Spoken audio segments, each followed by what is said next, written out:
And the Pirates. Max Scherzer aims to lower the major's second-best ERA, facing the team he no-hit last month in D.C.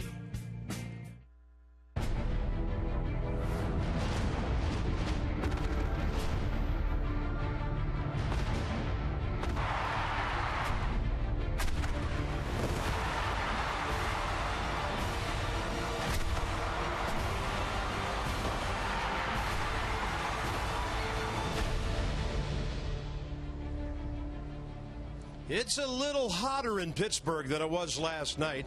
Across the Roberto Clemente Bridge to PNC Park. Nats have a lot of support this weekend. Curly W's. Yeah, red people in the ballpark. And the Nats will try to get it going behind Max Scherzer tonight. For a moment last night, we thought Francisco Liriano might try to return that no-hit favor. The Nats got to him.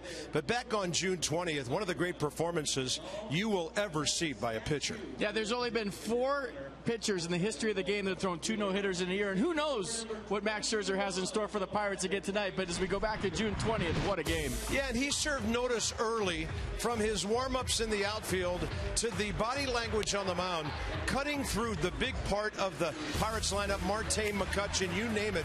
He was setting these guys down low in the zone, up in the zone. He had the great slider going a little later against McCutchen. And even when you're throwing well, FP, with a pitch like this, sometimes it still takes a great defensive play to preserve what's going on. Yeah, he got a little help from his friends. He didn't need any help in Milwaukee, but the play that Danny Espinosa makes right here, one of the best you'll ever see to preserve a no-hitter. Anthony Rendon going flying right across in front of him. It didn't disrupt him at all. He made a great play. And then this kind of broke up the perfect game. Didn't kind of, did. But then Max Scherzer settles, air quotes, for the no-hitter. But one of the most dominating performances we've ever seen. And who knows, like I said, what he does here against the Pirates again tonight. Jordan Zimmerman last year, Max Scherzer this year. 10 strikeouts in the game, no walks. The hit batter still suspect. Jose Tabata not around anymore to be a part of that discussion. Ian Desmond, we've been discussing him for the last couple of ball games. Ian suddenly hot. 7 for 13, couple of homers, 4 RBIs. He's walked twice, scored 4 times in 4 games. Desmond almost left the premises with a drive last night.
To you by PNC Bank for the Achiever in you, and by your local BMW centers.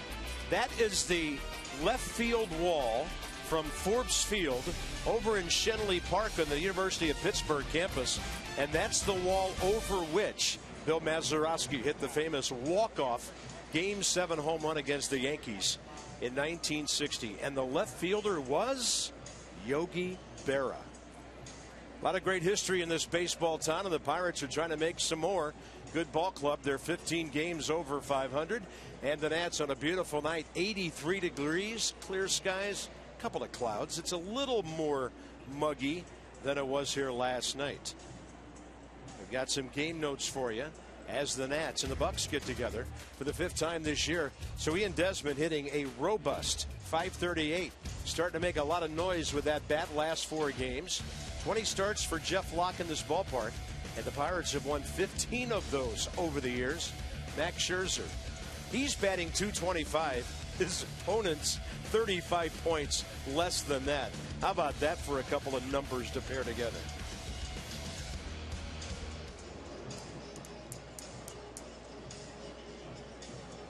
Waiting for the Pirates to take the field here. And by the way, Bill Mazeroski was on the field for a pregame ceremony tonight, so maybe the Pirates are trying to get him to sign out some memorabilia for them. Could be, they're just not too on time here taking the field. Nice little factoid about Yogi Berra playing left field. I would have never thought that. It was Yogi trying to climb that wall. And I remember Ralph Terry, who I've gotten to know a little bit over the years, who gave up that homer. Somebody asked him what he thought when he gave that up fly ball. He said he turned around and said, "Forget about it, Yogi. No chance." About a 20-foot wall that home run went over. So here are the Nats. Ian Desmond was supposed to bat 6. Moments ago, Clint Robinson was scratched. So Desmond, Moore, and Uggla all bumped up. Matt Dendecker added to the lineup, and Tyler Moore moved to first base. And Ian Desmond hit one a row and a half from leaving the ballpark in right center field. And because it stayed in the yard, he was able to retrieve the ball from his historic home run. Congratulations to Ian on a monster blast last night. And here's Jeff Locke. Yeah, Third career start against the Nats. Fastball 91, knuckle curveball change. He's not afraid to pitch in. He'll throw the fastball in, get you aware of it on the inner half, go with a changeup away. So even the lefties, you're going to see fastball in, curveball away. Righties, you're going to see fastball in, changeup away. Kind of turns his back to the hitter a la Johnny Cueto, maybe a little Ted Lilly in him, if you remember Ted Lilly. So we'll talk about him a little bit more as we move on. I don't think his stuff is as good as Francisco Liriano's, but Francisco Liriano last night was as good as we've seen. That he was. Set the defense for the Pirates tonight behind Locke. Marte, McCutchen, Polanco the outfield, Florimon Gung the left side, Walker Alvarez right side, and Francisco Cervelli behind the plate. Yeah, and Cervelli last night hit his 5th of the year right into the R of the Pirates hedge out there in dead center field, just short of the batter's eye. So between Cervelli and Desmond, we had some monster shots here last night. Scott Berry's in his 10th year. He has the plate. Ted Barrett, the 17-year veteran, is the crew chief at first. Chris Conroy, second base. Gabe Morales at third. Those lineup change you're talking about very late, and you made the point, and I'm bringing it on the air. The last time we made a bunch of lineup changes like this was the last time that Max Scherzer faced the Pittsburgh Pirates. I know. I made Max a copy of my score sheet from that game, and I said, sorry about all the whiteout stuff. But the Pirates were the ones sorry at the end of that day. So here's Michael A. Taylor trying to get the Nats going with some early offense. 7:08 in Pittsburgh, and that's the first pitch of the game in there. Taylor, rough ride last night, 0 for 5. That's close to the inside edge, and he missed. 1 ball, 1 strike. Locke relies on control, although he's walked 38 guys in 103 innings. Not a big strikeout total. See, there's the fastball in, changeup away. And it's a pattern. If you watch video on him, he'll go to the knuckle curve second time around. But first time primarily fastball into righties, changeup away. Rarely doubles up on the fastball in.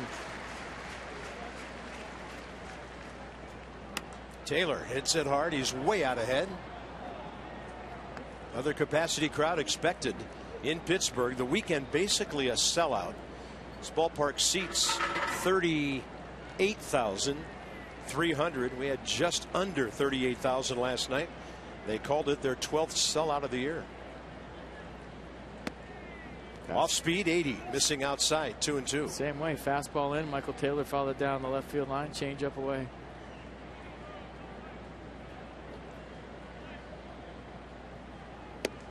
Then he goes 94 to throw it by Taylor. How about that? A 14-mile-an-hour difference between the changeup and the fastball.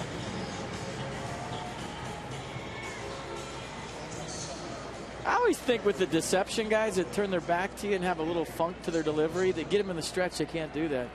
We talked about with Johnny Cueto a lot. You lose that whole he's showing you his numbers thing, hiding the baseball once you get somebody on. Key tonight for the Nats. Danny Espinosa from the right side at 282. He was 1 for 4 last evening. First 3 of those at bats with a base hit against Liriano.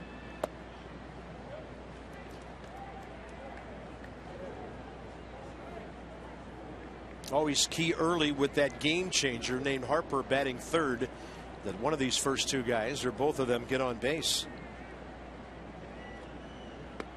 Change up away, fastball in, change up away. I mean, if he throws me a fastball in, I'm diving out for the changeup. Might break my bat into 400 pieces and throw another fastball in. But I mean, he's done it every single time so far. And the video I watched today did it. I mean, there's a serious pattern. 2-0 pitch. Espinosa high in the air, right side. Neil Walker out. Polanco behind him. Infielder will take it. 2 down. They're about to announce Bryce Harper.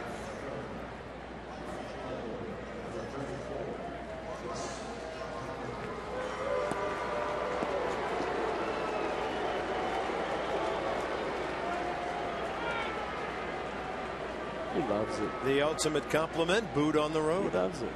3rd in the league in hitting, 1st in on base percentage and homers, 5th in runs batted in now, as Buster Posey has jumped ahead of Bryce in RBIs with 66 to Harper's 64. Bryce 1 for 5 career against Locke. Goes up swinging, little tapper straight up the middle. Bryce hustling, he's out by a step, and the Nats go quietly. Didn't have a hit till the 5th inning last night. Next up, Max Scherzer.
Pitch and a ball hit deep to left.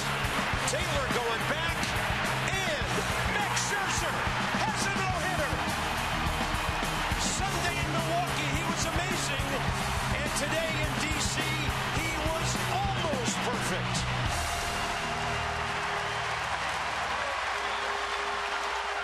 And here he is against the Pirates 1 month and 4 days later. Wait, he's got to get on the mound.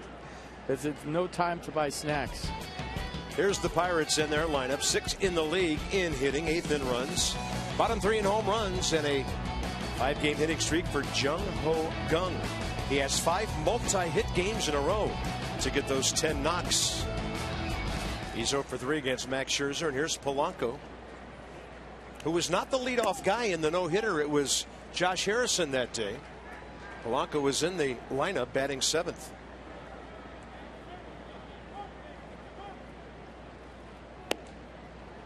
.93 in a late swing. Well, fastball this year for Scherzer's averaged 93.7 miles an hour. Last year 92.8, so up almost a mile an hour. Last start he went 6 strong innings against the Dodgers.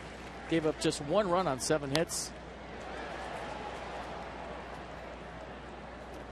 And he walked his first batter, Carp, in 5 starts last time out. Yeah, that was really something. Second in the league in ERA, second in opponent's batting average, first in complete games and shutouts. And time given rather late there by Scott Berry, the home plate umpire. Scherzer's also second in innings behind Kershaw, as well as second behind Clayton in strikeouts. Fastball rings him up at 95. So he had him way out ahead on the breaking ball and then blew him away. But the combination of power and command is what's separated Max Scherzer from the rest of the pack this year. I guess you can put it up there with Clayton Kershaw and Zach Greinke, but that's 95 on the black. Pure paint. And that's how this one starts. Strike 3 looking with a nice pitch by Max Scherzer. Wow. Next up, Neil Walker. I mean, you just tip your cap as a hitter and go back to the dugout. There's not a whole lot you can do with that pitch. And if he's getting that out there, well, look out, because he's getting a couple of inches already on the outer half. Walker was not in the lineup for the no-hitter. He's 1 for 6 career against Max with a home run, 2 RBIs. So the defense for the Nats behind Max: Dendecker, Taylor Harper, the outfield, Desmond Espinosa left side, Ugla Moore right side, and Wilson Ramos behind the plate.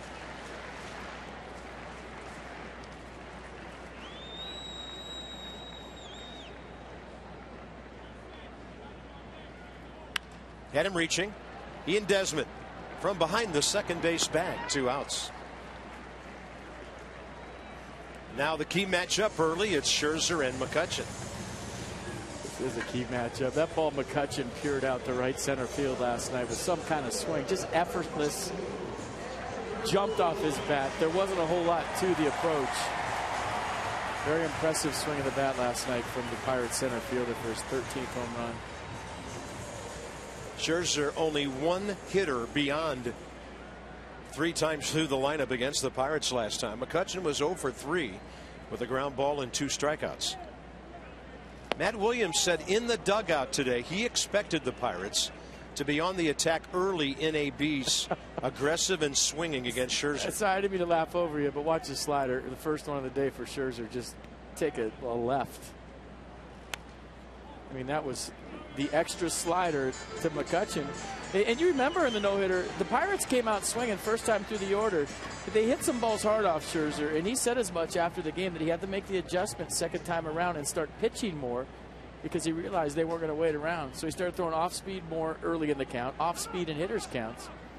And he's working as fast as I've seen here tonight. McCutchen calling timeout. McCutchen against Scherzer career 4 for 17 with a home run, 3 RBIs. Got him down and away, nasty with 86. So a called strikeout, a soft grounder, and a swinging K. Is it too early to say it? Same seats?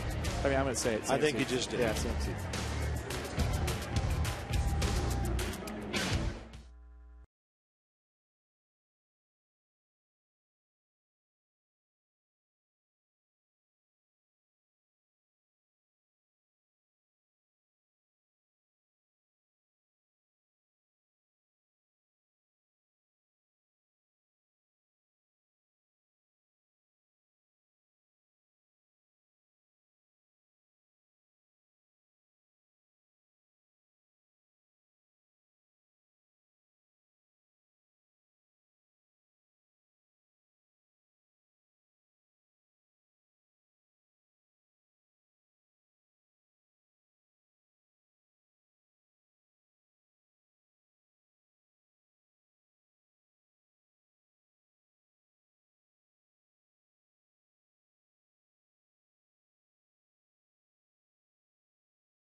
Their destination's road trip, and so can you.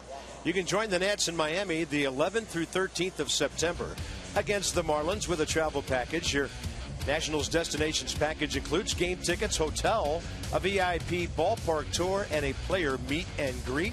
Visit nationals.com/destinations for details and to book that Miami trip today, like they did earlier for the Pittsburgh trip.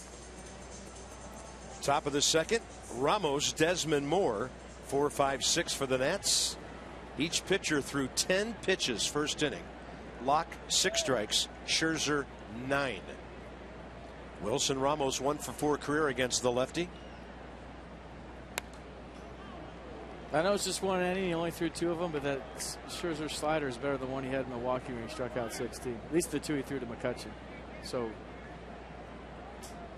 I mean, fastball command, it was coming out easy, 94, 95, and the slider was the best he's had.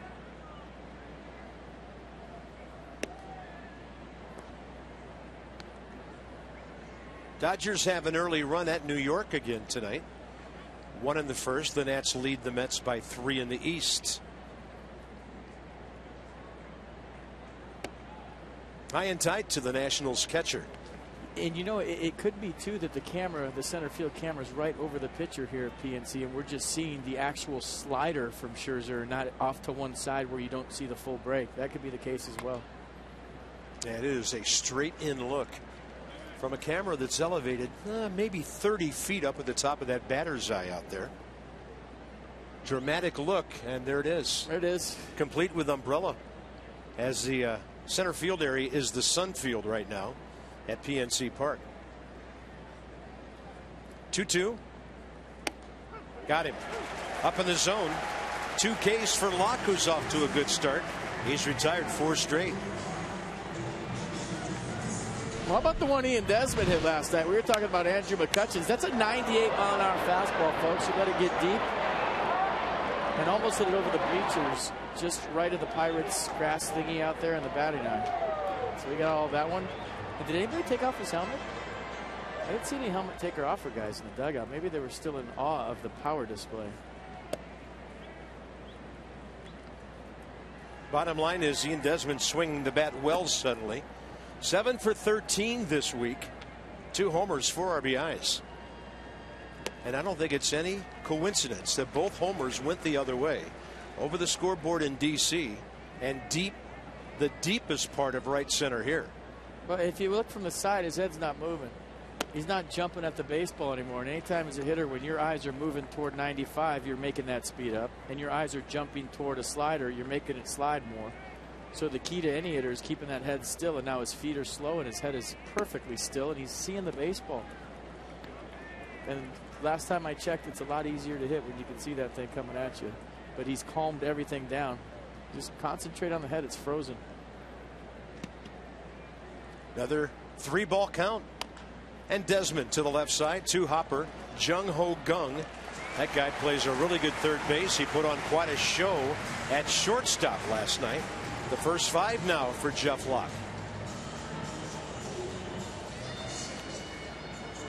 Here's Tyler Moore. Tyler was supposed to have the outfielder's glove on tonight. Clint Robinson was going to play first base, came up not feeling well, and that was announced less than 15 minutes before the game. And Tyler Moore shifting to first with Matt Dendecker going to left.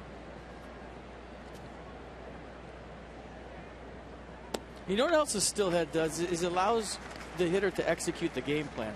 So if you have a game plan, I'm looking fastball away tonight, I'm going to try to smoke it to right field. If your head's moving, you can't execute the plan because you're not seeing the pitch.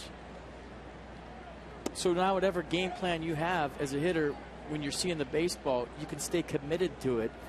But if I have a plan and I can't see the pitch, I freak out when I'm up there. Now the plan's out the window. I'm just swinging, hoping he hits my barrel.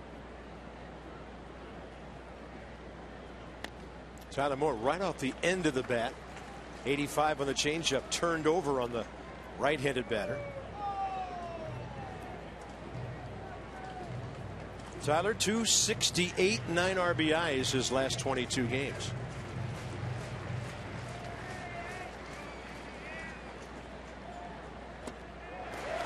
83 off speed, and Jeff Locke looking a lot like a guy named Liriano did exactly 24 hours ago here near downtown Pittsburgh.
Highlights, the fastball command, perfect.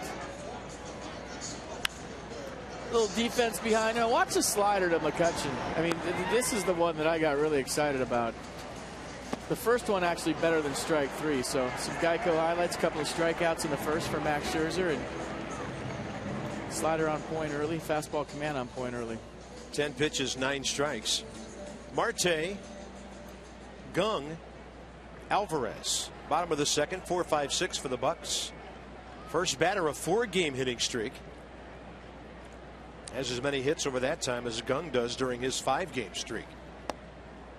And Scherzer just spinning sliders all over the place. Well, what the truck doesn't realize by showing Geico highlights of the first, that if he goes 1, 2, 3 here, they have to do it every single inning. It's all right.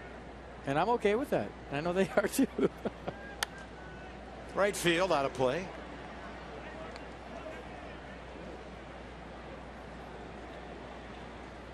Max Scherzer, 218th career start. 9th against the Pirates, a 2.50 ERA in the previous 8 with a record of 4-2. Slider. Oh, fastball away. I mean, it's coming out easy, 95. Usually he'll start around 92, 93, get up to 94, 95, and if he gets in a little trouble, he'll have the reach back 97. 98 at times, but it's coming out easy here, 95 early. Matt Williams has got to be liking what he's seeing. No balls, 2 strikes again. Had him reaching, and now Scherzer just reaches down and just kind of wafts it over to Tyler Moore. 4 straight. Inside the numbers with Jeep for informational purposes only. 2 no-hitters in the same season. You mentioned that 4 have done it. Johnny Vandermeer's, of course, back-to-back for the Reds. The great Yankee, Allie Reynolds, Virgil Trucks of the Tigers, and you figured Nolan Ryan had to be on that list. I think Nolan used to flirt with 6 or 7 every year. That's at the knees, a bolt to Jung-Ho Gung. Well, this will be one of his biggest challenges tonight because Gung is locked in. Maybe the hottest Pirates hitter. Here it is.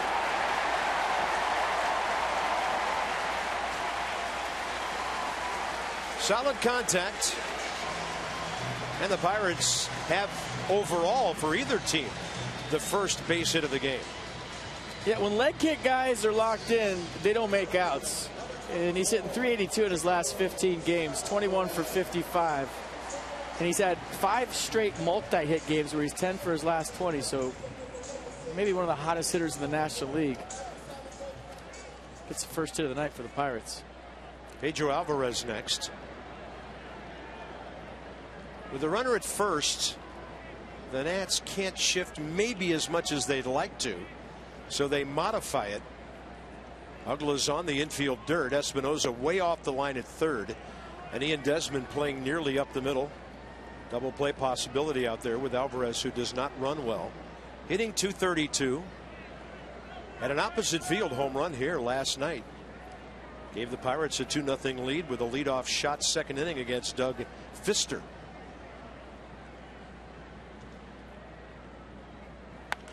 And he's given them a 2-0 lead. That might leave the ballpark. That clears everything.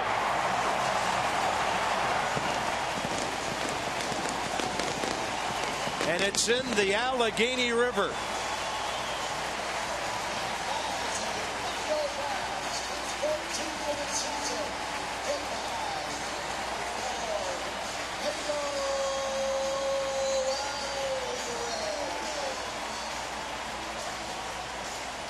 Well, he ran into this fastball, didn't he? You see the location mistake. Wilson Ramos wanted that away. Scherzer pulled it back to the inner half. And did it hit on the fly or a bounce?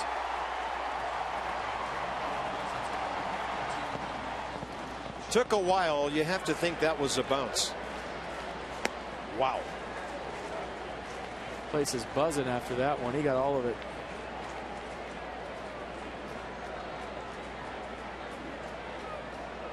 .39 into the river now, counting that one.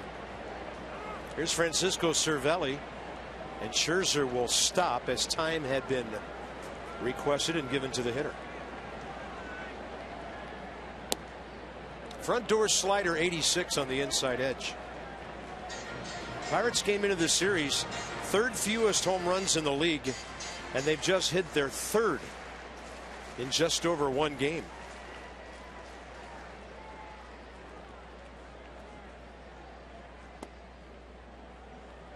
And then Scherzer goes change up under the hands of the right-hander. Kayak, you missed it. And you better turn that thing around in a hurry, because I think there's another kayak that's got a beat on it. And we're going to have a kayak collision. 94 up, and Francisco Cervelli strikes out. Scherzer with his third. Usually Max Scherzer could get away with a location mistake with his fastball because it's mid-90s. You know, guys that throw in the low 90s, upper 80s, they have to hit their spots. Usually he can get away with that mistake, but Alvarez had to be looking middle in right there. You saw Ramos with a reach across the plate, and that was the difference. See Wilson Ramos setting up down and away, and watch where the pitch is. Kind of cut back across to the inner half, and look at Max. He knew as soon as he hit it. Wow. So did Pedro Alvarez. Mercedes-Benz on the pitch track. And the 0-1 is off speed outside to Pedro Florimon, a 28-year-old infielder who was property of the Nats for 2 months last offseason. Pirates picked him up on waivers November 20th. They have injury issues of their own, the Pirates do. Jordy Mercer is on the DL. Josh Harrison is hurt. They're both expected to be out for the next 3 to 5 weeks. Corey Hart is on the 60-day DL. That's a swing and a miss, and Ramos throws to Tyler Moore. The second inning over, but it was loud. The gong single up the middle, hit extremely hard, and then Alvarez killing the homer.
Look forward to Miller time. Later in tonight's game, it's brought to you by Miller Lite.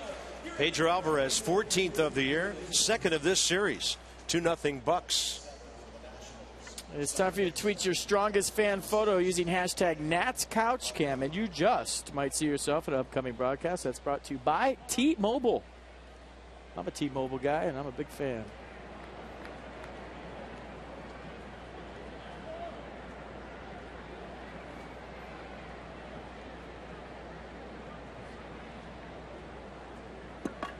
Dan Uggla was to bat 8th tonight, bumped up to the number 7 spot when Clint Robinson couldn't answer the bell at the start of the ball game tonight. So Uggla at 192. He has 2 career hits with a walk against Jeff Locke. Did you see the Mets made a trade? They got Uribe, huh? And Kelly Johnson. And the Nats have one fewer closer to worry about on this road trip. Steve Cishek from the Marlins to St. Louis.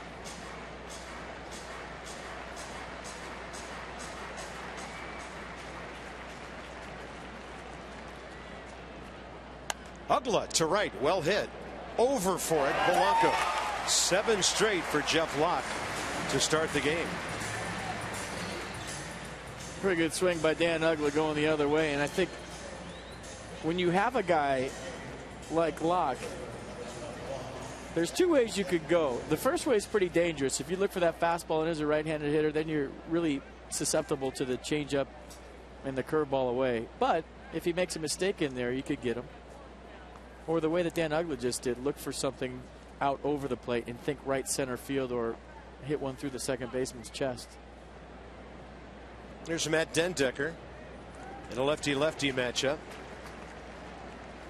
Matt off the bench with a 9th inning pinch hit last night.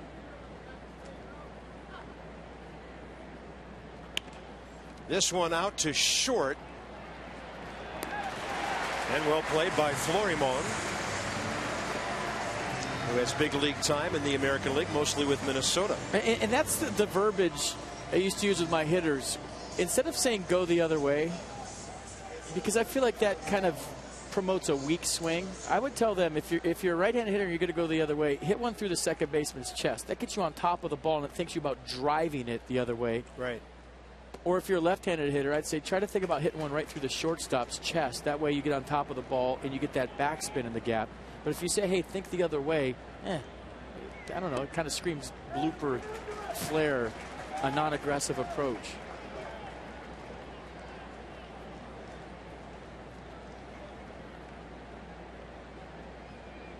Max Scherzer, 9 hits this year. I tried to take the shortstop's head off, but that was just a little too violent. I had to even for back then. Yeah, even.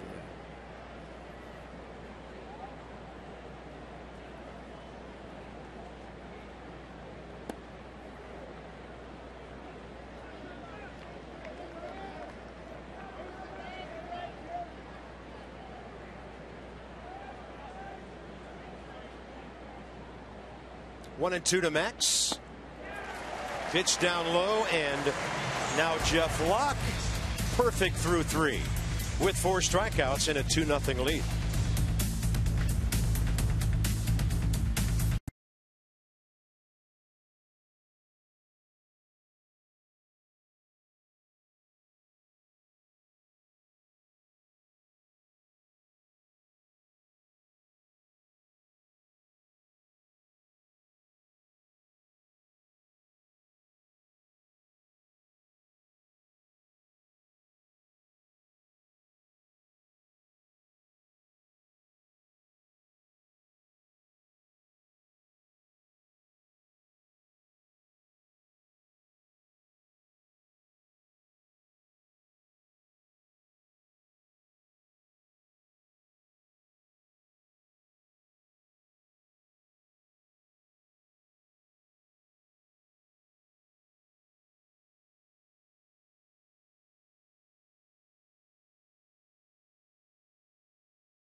impressive defensive plays over the last couple weeks.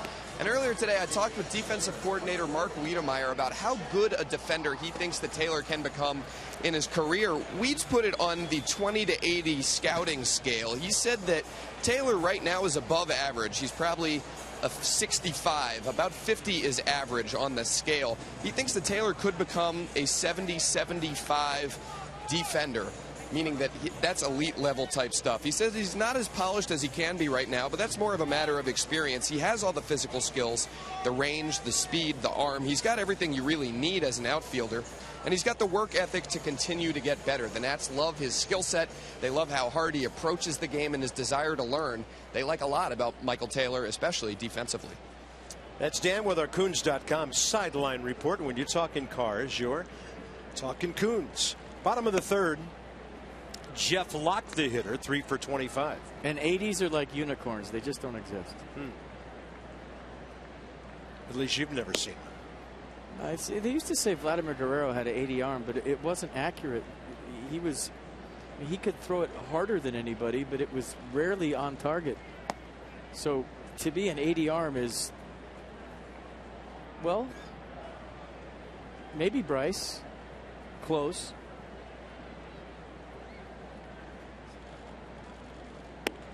Fastball outside edge, 2 balls, 2 strikes. Rick Ankiel might be an 80 arm because he had the cannon plus accuracy. Right.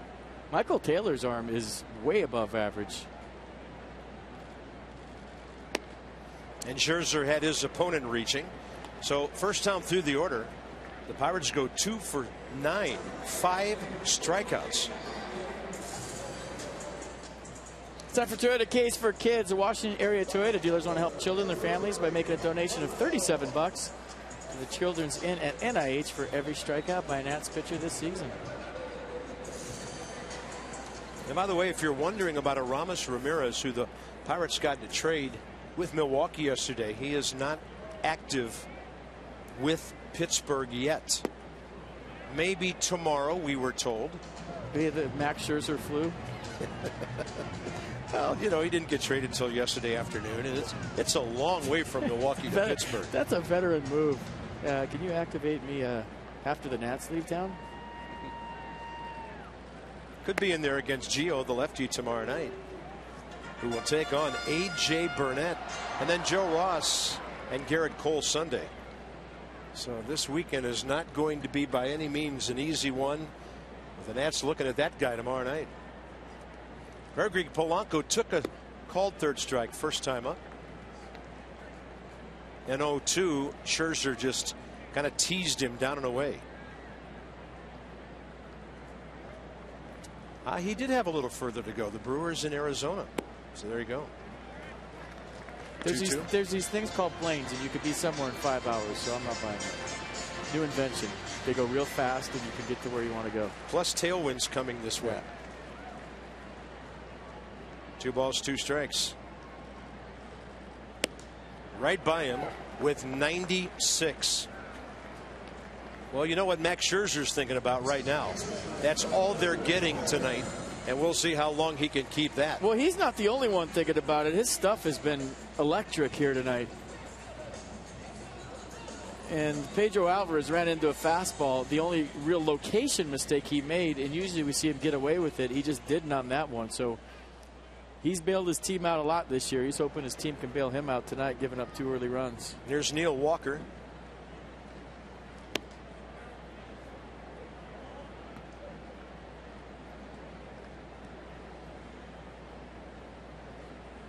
Hit that slow roller to Ian Desmond first time up. Foul tip on 95. More fastballs now.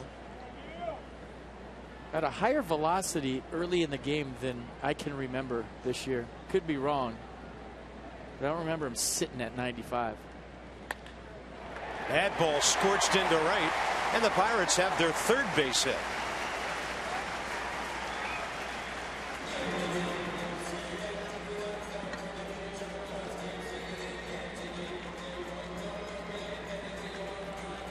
It'll bring in McCutchen. Little slider just stayed out over. Neil Walker looking for the fastball, got 86, caught it out front. Good effort by Dan Uggla.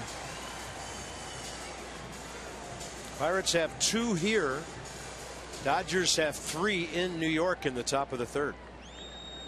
McCutchen struck out swinging first time.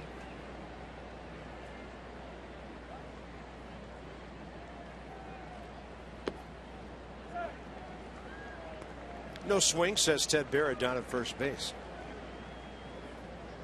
I always like to see it from this angle. Close. Yeah, he took it out further, then held it back. It's been Max's best pitch against this slugger, who's hit .390 career against the Nats in this ballpark.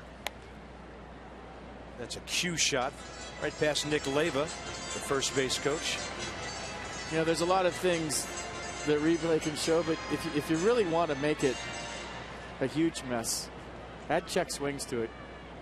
Because I mean, I never can tell. I don't even know what constitutes did he go or not. So if you put that on replay, we could all have a lot of fun, and the games would be 14 hours and 27 minutes. We could sell 128 commercials for every game. This check swing sponsored by 1 ball 1 strike, and McCutchen tried to air one out right there.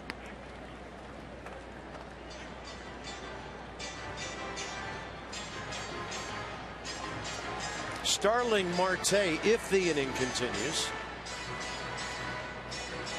on a brilliant night across the river from downtown Pittsburgh. Great yard. One of the best in baseball, period. And it's played bigger than it has in these 2 games. That's a real defensive swing by McCutchen. I think I've told you this before.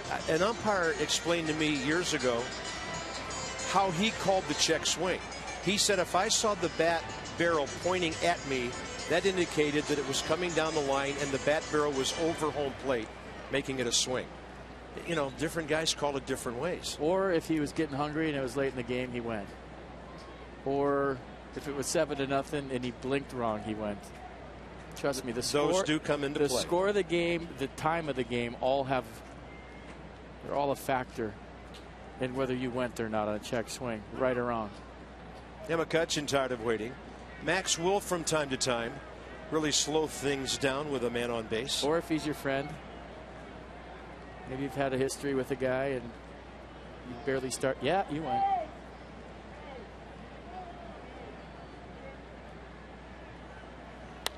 And McCutchen reaching out, hitting the ball pretty well to right center. Michael A. Taylor, though, with all that range, he will grab it. He will lead off in the top of the 4th. 2-0 Pirates, middle innings upon us. Nats still looking for a hit.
Not a dude in the Berg. A lot of fans making the trip up for the weekend series. 2-0. How about this one? I don't know if they brought their Chia Pets because they don't have them yet. Wednesday, August 5th. You can get one. Nats take on the Diamondbacks, 7:05 start. First 20,000 fans receive a Jason Worth Chia bet. Follow on social media with hashtag Worth Chia and check out the stages of the Jason Worth Chia pet growth. So the Mets are getting blasted by the Dodgers right now, 6-0. Third inning at Citi Field. Jonathan Nice, a rough ride tonight. Met Williams Ball Club on top of the East by 3. The Nats have the fewest wins of any first place team in baseball, but they're dealing with amazing injury losses to this lineup. Half the lineup still gone. Hanging in there, trying to get something going till Zimmerman, Worth, Rendon, and eventually Denard Span get back. In the Central, the Pirates are 15 over. But St. Louis has won 3 in a row again, and they're 6 back of the Cardinals, who are hosting Atlanta this weekend. Glenn Hurdle's ball club really getting it done at home. They're trying to make it 10 of their last 11 here. Stays outside. Good take. Michael A. Taylor, ball 1. Well, you figure you get healthy as you look at the Mercedes pitch track on the backdoor curveball. Stayed outside.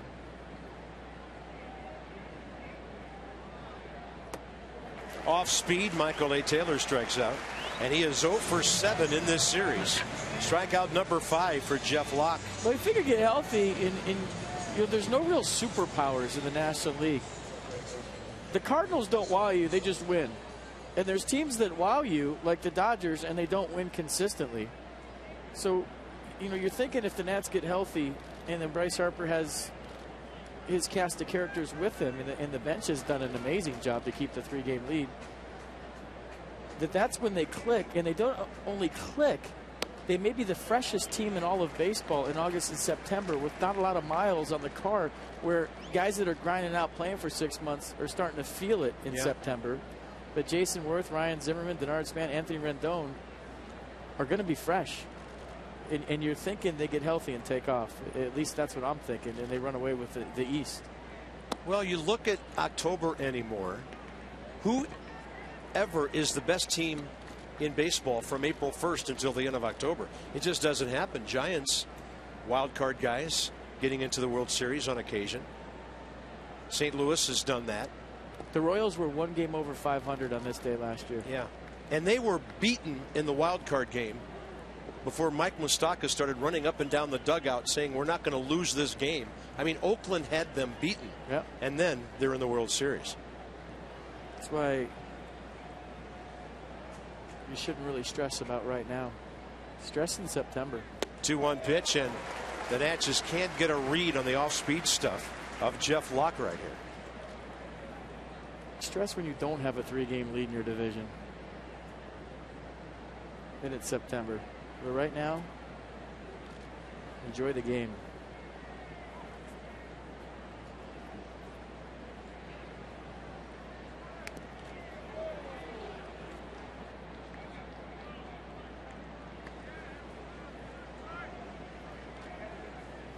Yanni Espinosa in this series, 1 for 5.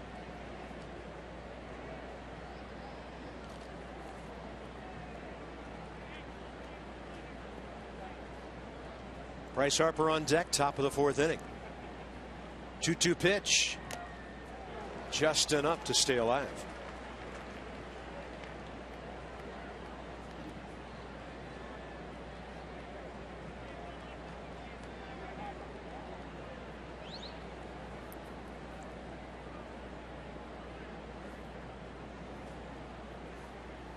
'27-year-old Jeff Locke came over from the Braves with Charlie Morton and outfielder Gorkas Hernandez a couple of years ago for Nate McLouth, the National, who, when Washington was in this ballpark last year, was in the lineup and was playing well. He just hasn't been able to come back from that shoulder injury.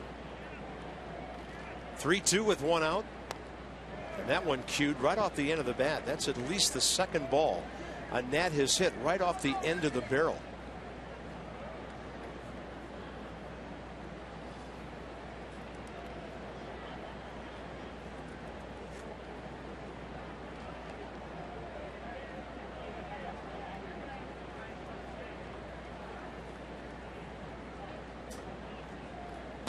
Danny Espinosa with a good at bat.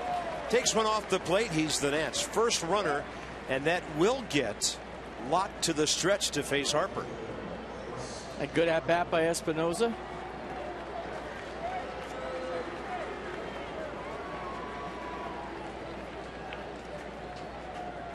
Liriano struck out Bryce a couple of times last night before getting him on a grounder.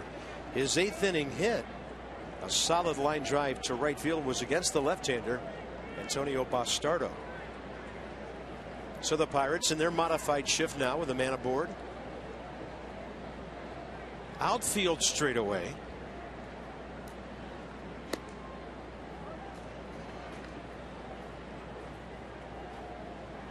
And we've seen, at least in game 1 of this 4-game set, the Pirates pitch Bryce Harper predominantly away.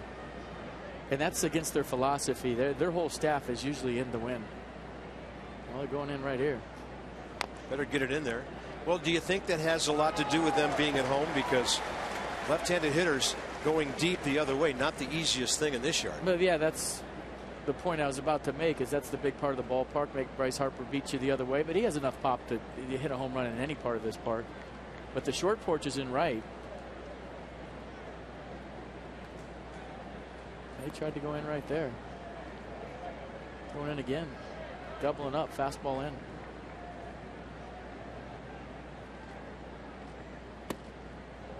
Better get it in there. There'll be 2 baseballs in the river tonight.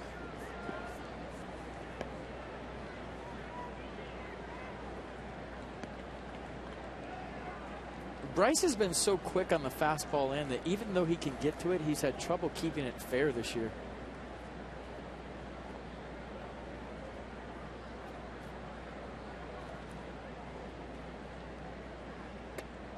That's off speed. Just kind of hanging up and backing up inside.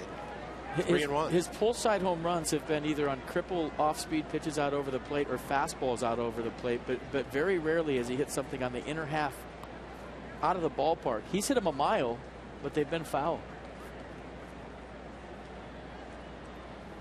1 on, 1 out. Harper cranks one foul. Look out, Tony Tarasco. That's my point right there. He went in there. It's not that Bryce can't get to it. He just, as any left-handed hitter, unless you have an inside-out type swing, pulls the fastball in foul with authority. I mean, you can't beat him in there. You see him right there. He's too quick, and he almost got Tony Tarasco.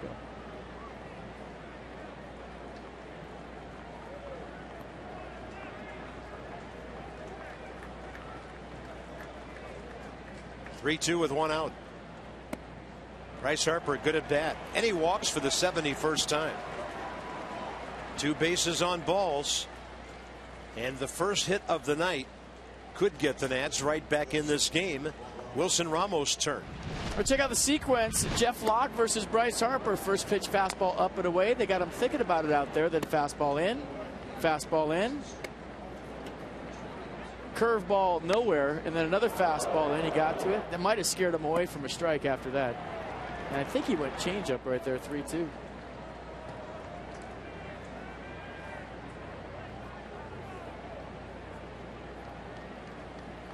Here's Ramos.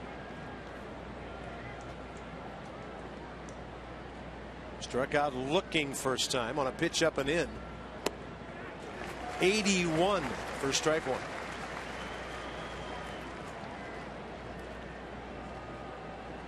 Solid numbers with runners in scoring position. 29 of his 40 RBIs.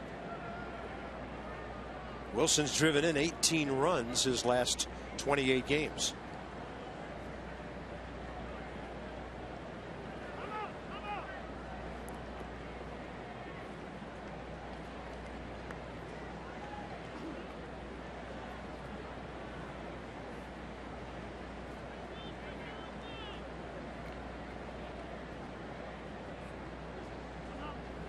Runner looking in from second base, first time tonight, and the battery will get together.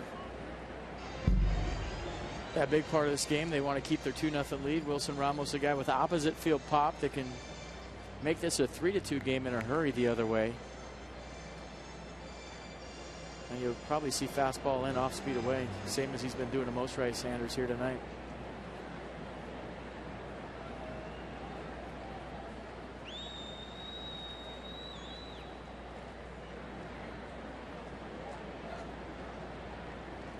Ramos, right center. That will bring in a run. Espinosa scoring over to third. Bryce Harper. And that first hit did get the Nats back in it.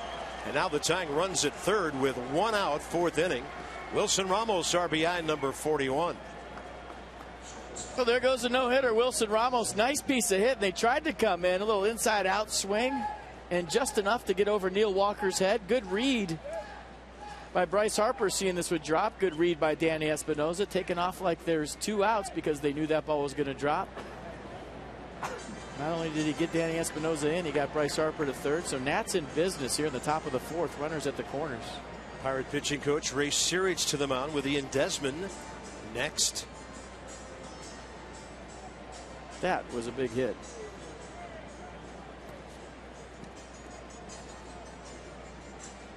So Wilson Ramos adds to those numbers now 30 RBIs on the year with runners in scoring position. Just into the 8 o'clock hour. Now things looking better for the Nats. Max Scherzer will try to shut the door for the rest of the night after the Alvarez home run. Washington trying to battle back and equalize this series at a game apiece with 2 more to go. Ian Desmond bouncing ball on a 3-1 pitch to third base, first time up. He has 1 hit and 1 career RBI against Jeff Locke. Pirates infield had double play depth up the middle. And you know how aggressive Bryce Harper is. He's going to come down that third baseline, get any advantage he can. So look out for anything in the dirt. Well, he can only go as far as Gung is off the bag. So Gung real close to the bag, but he's advancing once the delivery starts. 2-0. Ian Desmond 3-1 his first time up. Now 2-0 here his second time up.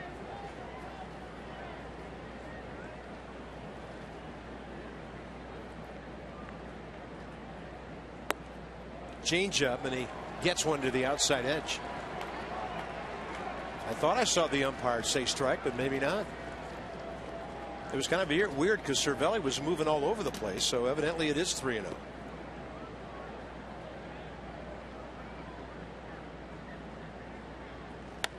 Desmond hacking.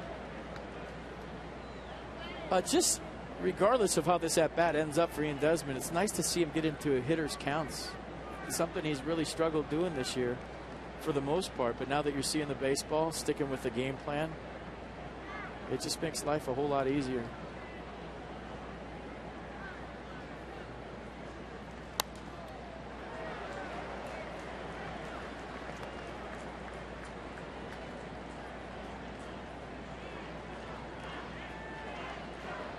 Jeff Locke 34 pitches, first 3 innings, and having a long top of the fourth here thanks to 2 walks and a strikeout before that. So he's already at 26 this inning.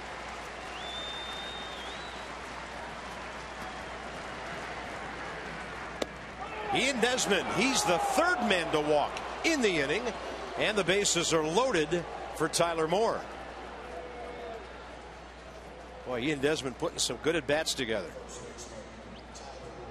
Yeah, fastball in here, and like you said, putting some good at-bats together. He knew that was a ball. Gave it a shot on 3-0, got a 3-1 changeup, and then 3-2 cut fastball in the inner half for ball 4. Now Tyler Moore has a chance to do some damage. Yeah, cat and mouse game begins here. Locke will be trying to keep the ball down. Tyler is not a fast runner. Batter battling to get something in the air here.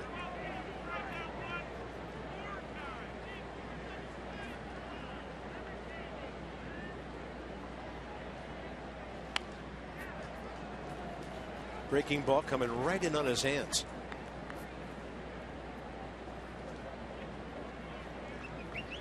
Well, he likes the low fastball down and in. That's, I mean, if you talk to him, that's his favorite pitch.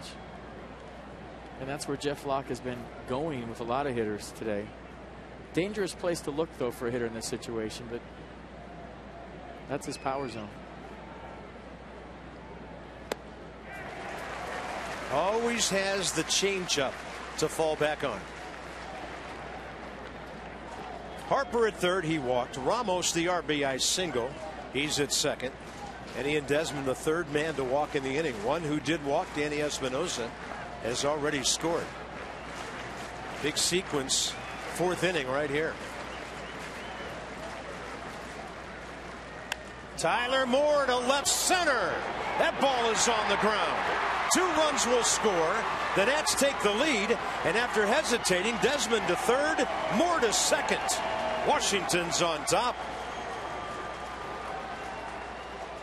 I'll tell you what, Tyler Moore consistently has had the best 2-strike approach of anybody on the Nats ball club all season long. They're digging it. Curly W's everywhere in the ballpark right now. You could hear the roar once this ball dropped on the road. But what an at-bat by Tyler Moore. He spreads out. There's not a whole lot to his swing. He's trying to put it in play. Just a little pepper and a perfectly placed fly ball that Andrew McCutchen couldn't get to. A great read by Wilson Ramos. Better base running by Ian Desmond. Probably tough to catch. But he slowed down a lot like Tyler Moore did right there, going into second base. And Andrew McCutchen put his head down and he took third. I think the reason you saw Tyler Moore slow down is because Ian Desmond did the same thing. Only difference was Ian Desmond was on purpose. He deked Andrew McCutchen big time. Tyler Moore, RBIs number 21 and 22. And this inning is far from over. Now a big spot for Dan Uggla, who lined out to left first time up.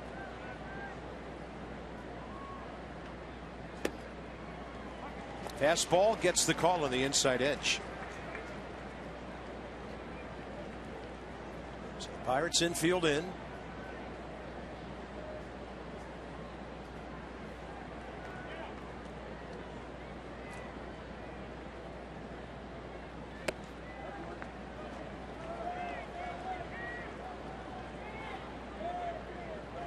Oh, that pitch count really mounting. That's 32 pitches this inning.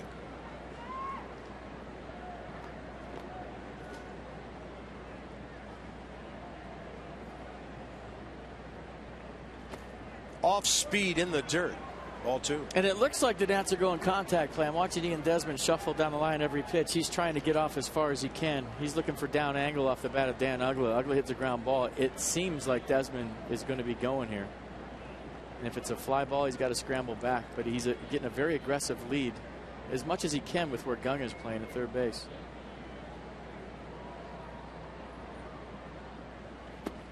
Uggla takes one over and low. 3-1. Got a base here. Maybe he wants Dendecker on deck, left-handed hitter. Throw Dan Uggla a fastball anywhere near the plate here, you're crazy. So this will be interesting. He's doubled his pitch count now from the first 3 innings.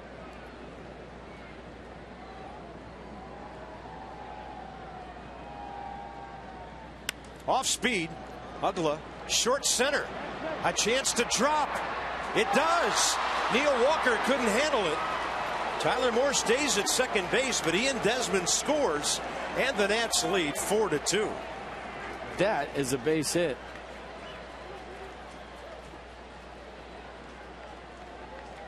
And it was a curveball, and it was up, and that's where Uggla was looking, but he kind of tied himself up. And he's thinking, I didn't get the job done, but because the infield was in, Neil Walker had a long way to go for this. McCutchen respecting Uggla's power. And the only guy that had a chance was Neil Walker. Ian Desmond going to tag up. As soon as it drops, he hustles home. Good job by Tyler Moore staying at second base. And folks, guess what? The line is moving. 3 walks, 3 hits in the inning. Still only 1 out. Dendecker batting in front of Max Scherzer here. Some good ABs starting with Danny Espinosa, who seems to ignite a lot of rallies recently. Well, getting anybody on base in front of Bryce Harper sure changes a few things, doesn't it? Yep.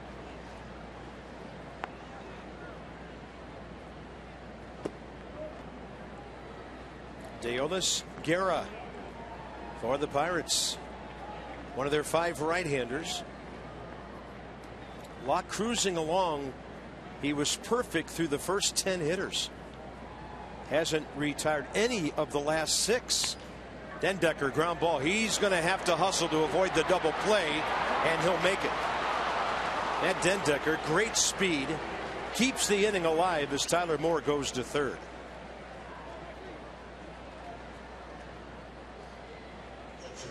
Yeah, you're right. He can pick him up and put him down. And he hit that ball hard. It's a fast infield, but look at Dendecker get it. to at least turn the lineup over. And you never know with slugging Max Scherzer up there what's going to happen. Well, Max Scherzer has the lead now for the first time tonight. It'll be fascinating to see what he does with this game from here on. But he wants to do some damage right here. He's done everything but drive in a run this year. He has gotten himself on base and scored a couple of times. He does have four career RBIs.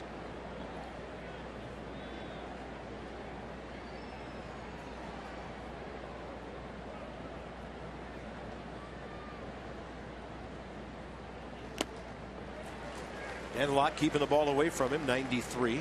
Strike two.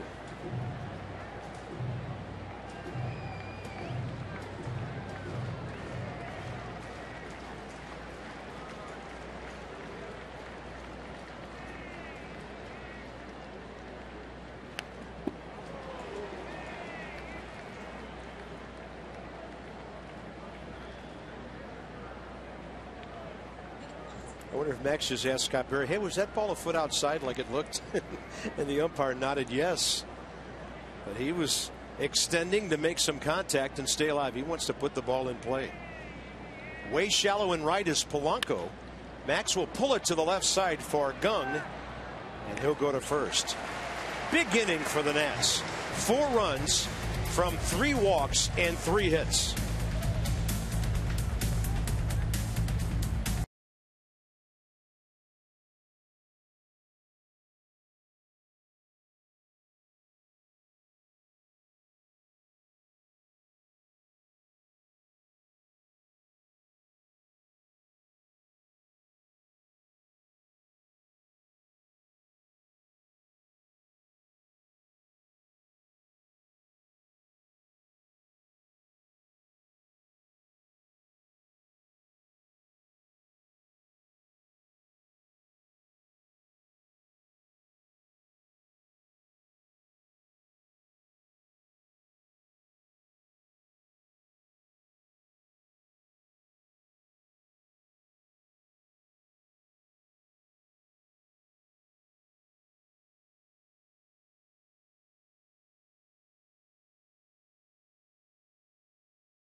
Authority of the Washington Nationals and may not be reproduced or retransmitted in any form.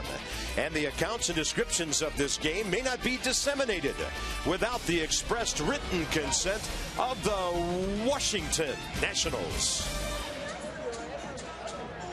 Nats have taken a 4-2 lead here in Pittsburgh, and that 4-run outburst is a welcome sight to Max Scherzer, who hasn't gotten a whole ton of run support so far this season. Scherzer came into today with the 9th lowest run support of any starter in Major League Baseball in terms of runs scored when he's in the ballgame at just 3.15. That's more than a run lower than the next Nats starter, Jordan Zimmerman. The Nats have actually been shut out in 2 of Scherzer's last 3 starts. They've scored 1 run or fewer in 3 of his last 4 starts, but they came back in this one, and they've given him a 2-run lead, guys, here in the 4th inning. Yeah, and maybe in Max's mind it is 2-0. In his mind, he's got the lead, and that's all he needs. And this is where he usually goes closer mode no matter what inning it is. Starling Marte looks at a fastball to the outside half. He bounced one back to Scherzer. Leading off the second. Max now 45 pitches, 36 strikes. That one did not miss by much.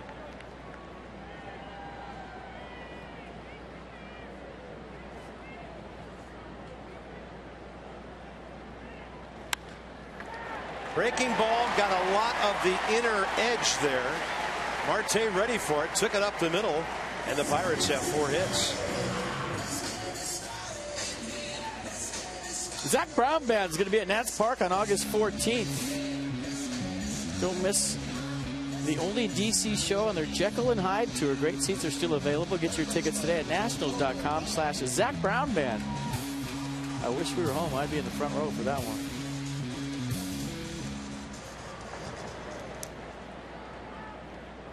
Here's Gong, who singled up the middle about as hard as that one was back in the second in front of the Alvarez home run.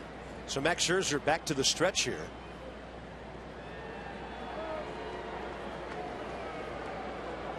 Not his A move.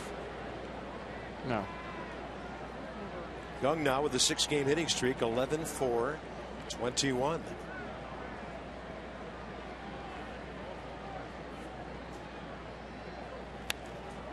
And he's getting some good rips. That's the lull you to sleep. And if you haven't looked at the scouting report, you think I have the thing move.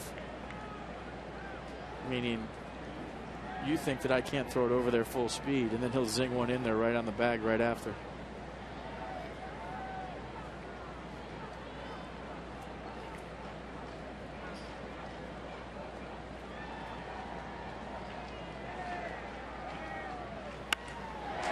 Well, there's another multi-hit game. And right now the Pirates are doing things with Max's secondary pitches. So 2 on, nobody out. Alvarez coming in.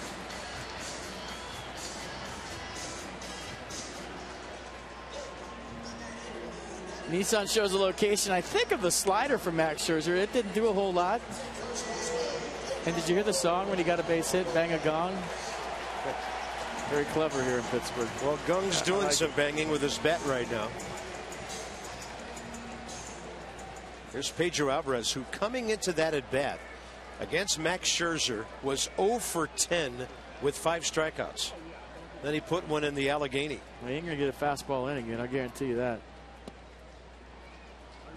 82, ball 1.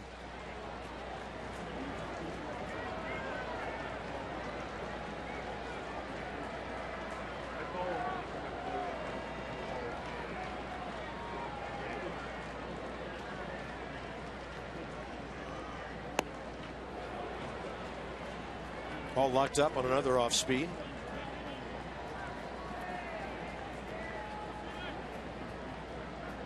Ooh. Backdoor slider. Got the call.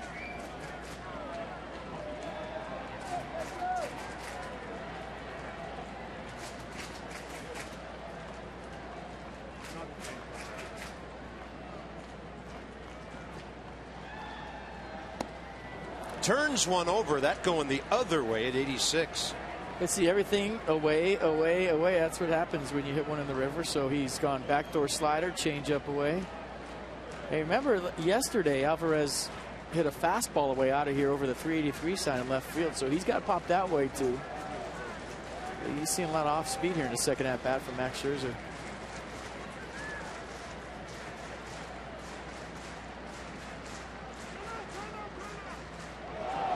Boy, that's late giving time. I don't think. After he took the second look at second, I thought time might be requested. I didn't see it. Did you? Right there. Oh, he's yelling it. Boy, that's late. But he verbalized it. But Scott Berry didn't show it. You could hear him saying timeout, timeout. But usually the umpire put his hands in the air. He didn't do anything. And usually umpires will jump out of there and give a visual cue. Yeah. 1 ball, 2 strikes. Fastball outside at 94.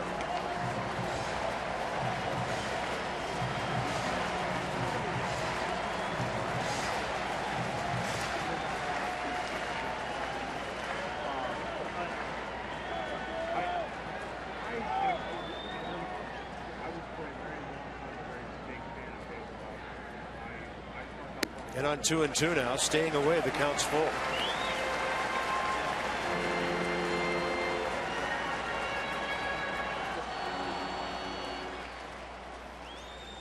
Let's see that 97 right here away.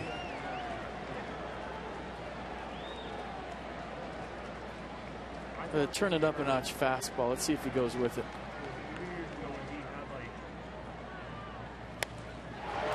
Alvarez way out ahead of a breaking ball at 83. Great play. Wow.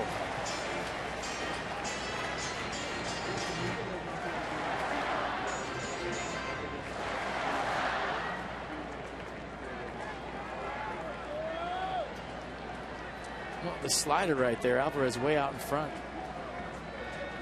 This guy might be the most dangerous 230 hitter in baseball.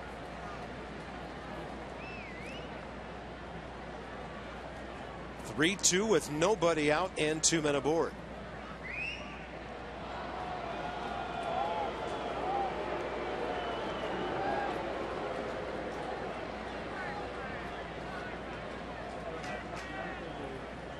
Most everything away. First pitch in.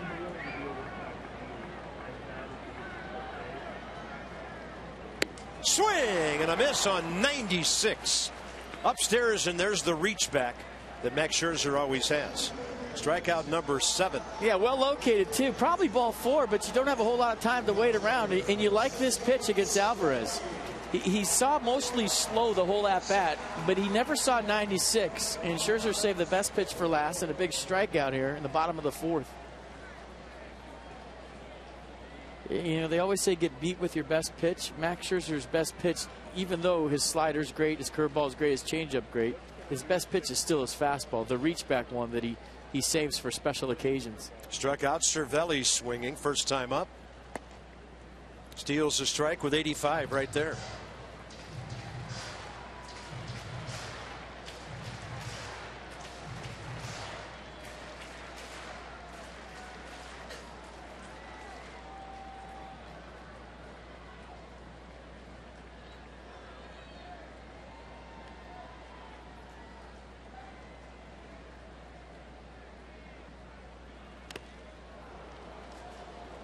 Wilson Ramos takes a foul tip off a 95-mile-an-hour fastball. Did it get underneath his mask?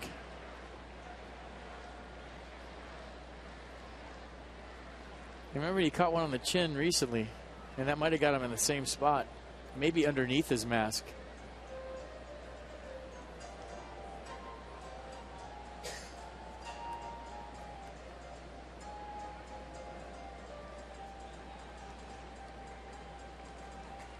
If I know Jose Lobaton like I think I do, he's yelling, put some ice on it. That's what he always does when somebody gets hurt, especially Wilson Ramos. They have a little thing they do together. When somebody takes a foul ball, they scream, put some ice on it to each other. But you see how he turned? Once he turned, he left himself a little vulnerable. And it's all a good fun. Those guys are the best of friends. Maybe needs a couple more seconds to regroup here. Yeah. What sign were we using again with the runner on second? Understandable. Yeah.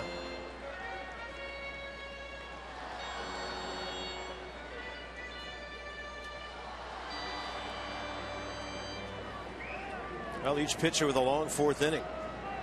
Scherzer 1 pitch away from being out of it.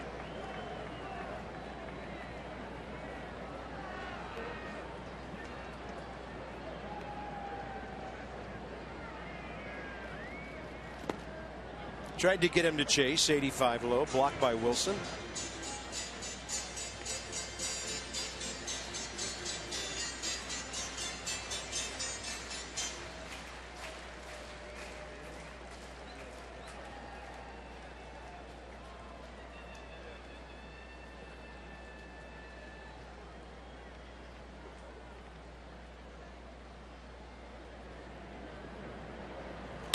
Scherzer jams him. Fly ball on the inside out swing to Bryce Harper. No chance for Marte to get back and tag. And Scherzer battles back with 2 big outs on Alvarez and Cervelli. Pedro Florimon, the shortstop, will be next, the number 8 hitter.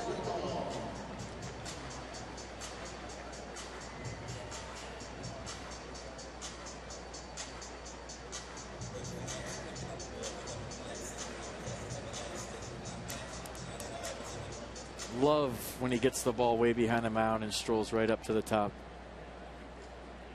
Game on. Is he going to go after Florimon with Jeff Locke on deck? I know there's somebody up in the Pirates bullpen, so not guaranteed that Locke's going to hit right here.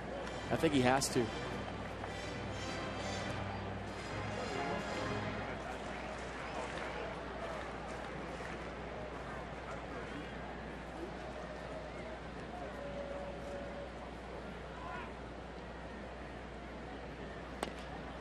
jammed him.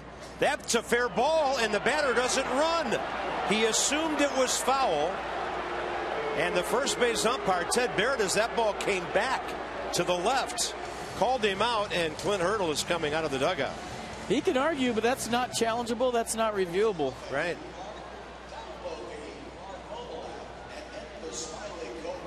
And a great job by Max Scherzer wiggling out a first and second nobody out jam. He went fastball 96 to Pedro Alvarez. Got Francisco Cervelli to fly out to right. Now a ground ball to first, and the Nats are hitting. And one thing's for sure, you cannot beat out a ground ball if you don't leave the batter's box.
The Pirates, Pedro Alvarez into the Allegheny River after a gung single, second inning.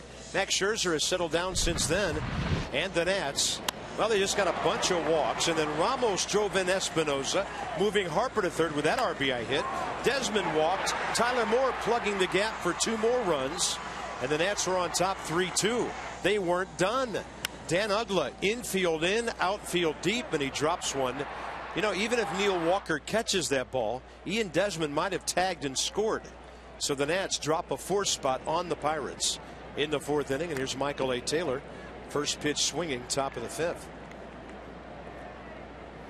A pair of swinging strikeouts, and Michael having a rough time here in Pittsburgh. 0 for 7 in these 2 games so far. Espinosa and Harper to follow. Top 5.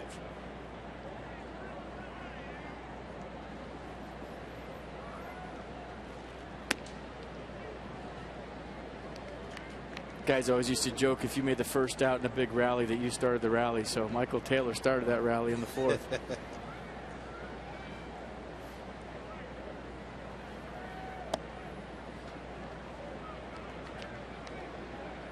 Two and one.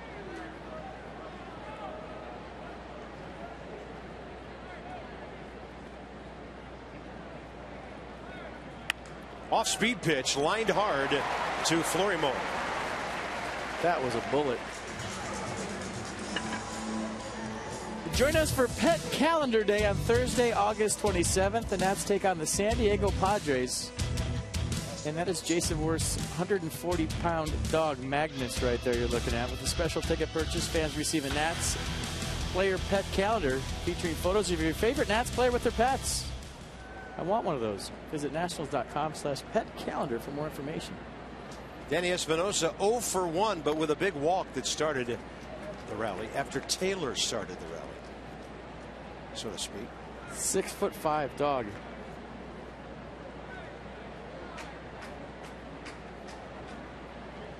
Still can't get over that.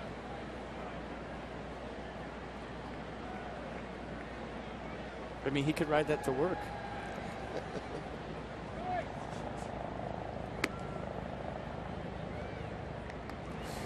there a beltway for dogs? Oh. 1 ball, 1 strike. Sorry, Jason.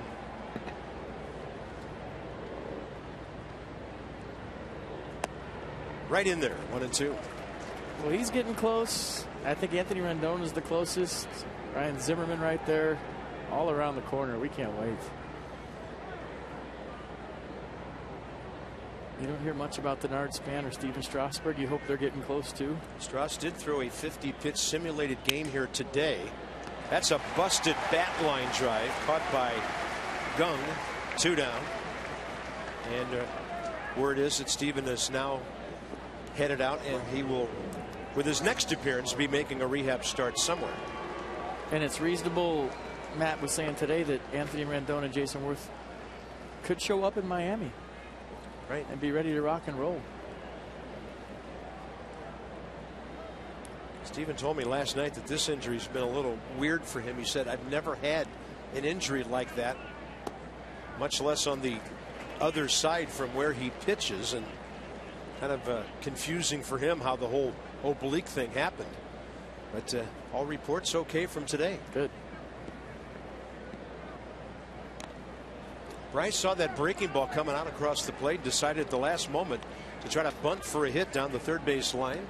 For the Achiever and you, PNC with our so-called minor league report and what they're doing tonight. So Worth a hit, a run. Rendon a hit, a double. Ryan Zimmerman getting at bats. AAA, single A, double A. Guys all over the place, and Bryce will drop one into right center. He's on for the second time tonight. He's going to go for 2, and he is in there. Bryce Harper stealing a double from the Pirates. That's playing the game. Yeah, boo that.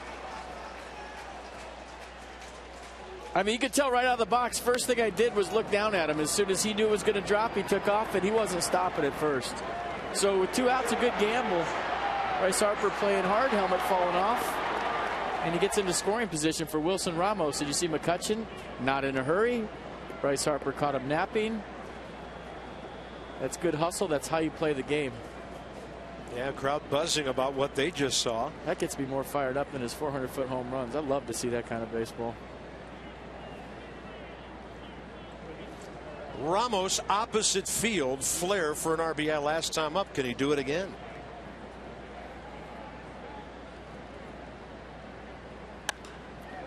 He could have, but a great play by Neil Walker, making second base look like the hot corner. 3 infielders catch line drives in the top of the 5th inning. No, you can't hit a ball any harder than this. Neil Walker just in the right place at the right time. Great play, great reaction, and you thought it was another run for the Nats.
We do a game here. We head to the bottom of the 5th. 4-2 Nationals. As we promised you earlier in the game, we have selected the Data Strong fan photo of the game. Tweet your strongest fan photo to hashtag NatsCouchCam.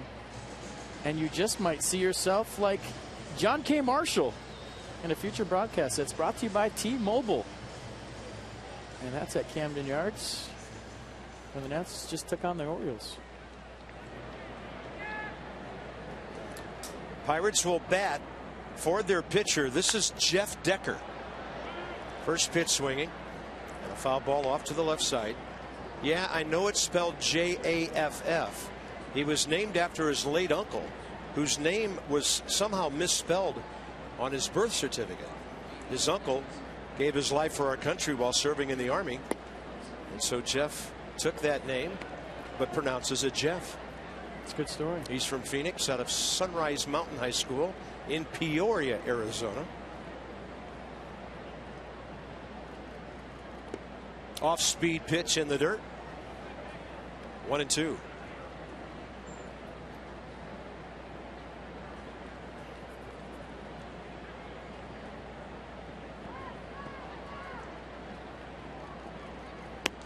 Fastball away. So Locke goes 5 innings, 4 hits, 4 runs, 3 walks that really killed him.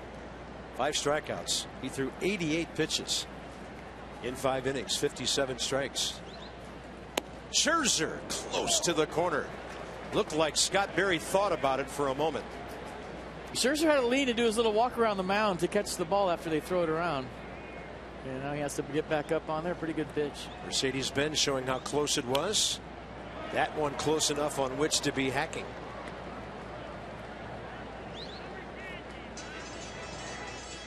Jeff Decker hitting .257 at Indy, their AAA, before they called him up last year.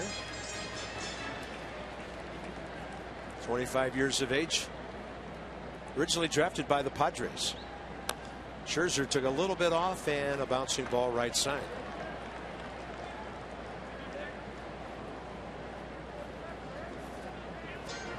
.69 pitches, 51 strikes for Max Scherzer, attacking once again.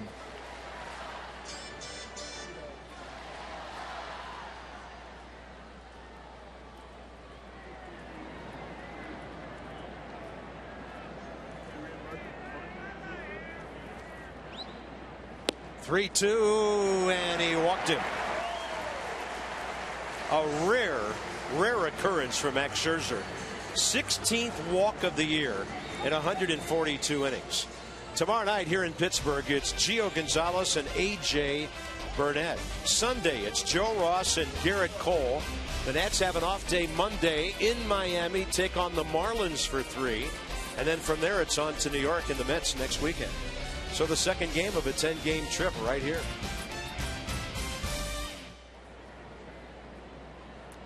That's Gio Gonzalez and Steven Strasburg. Top of the order for the Pirates, Gregory Polanco. And Scherzer throws one by him.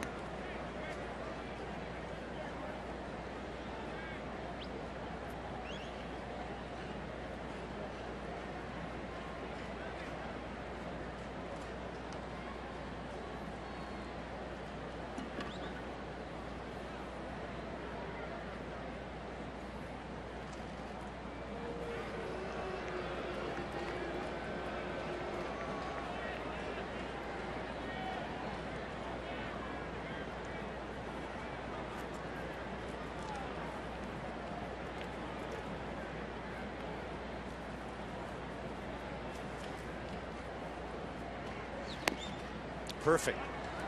Right on the outside edge. There was -6 horizontal break on that. And the vertical break was -2 inches. In case you're wondering at home. If I come to the ballpark and look at that scoreboard, I just say, huh?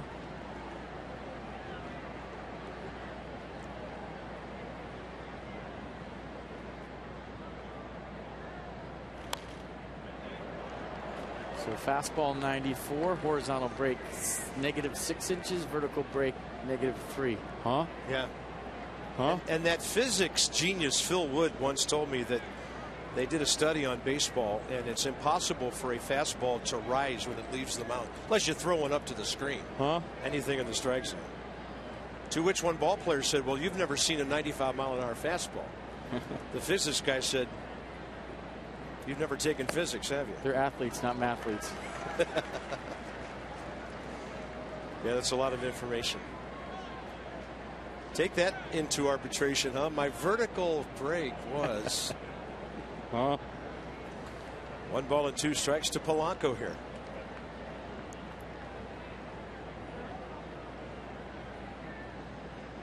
Holding, and he misses away.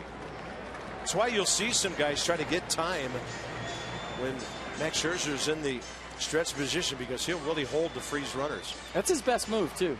I mean, he does have a good move to first, but his best move is disrupting timing of base runners and how he actually practices it. You look at the pitch track, everything up and away. 2-2 pitch.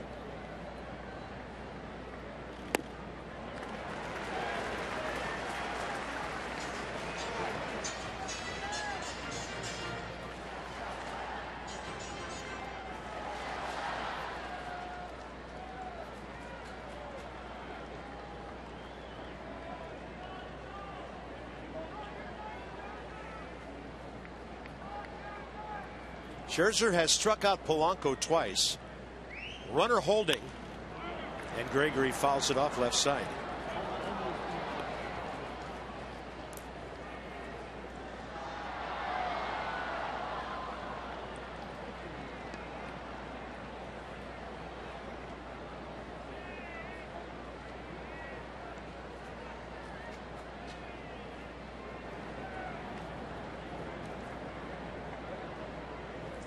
Polanco's only bounced into 2 double plays this year. And Scherzer gives the quick move. Decker back.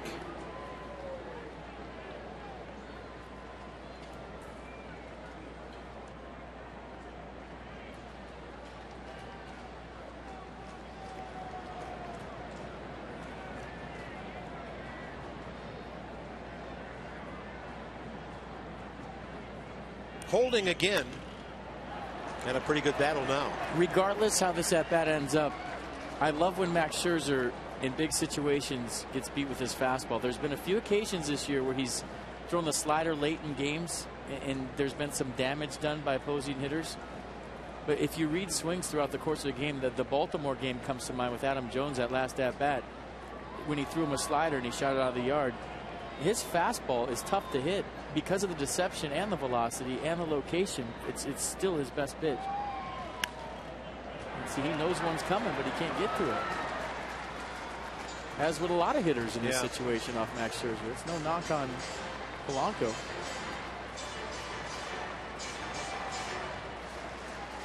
And there's always that temptation as a pitcher right here to say, okay, he's not getting to my fastball. He's going to gear up and see the 4th one in a row and catch it out front. I'm going to throw a changeup, and he'll be way out in front, and I'll strike him out.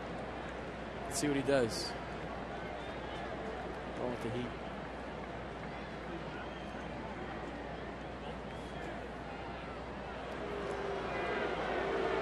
What was the vertical drop on that?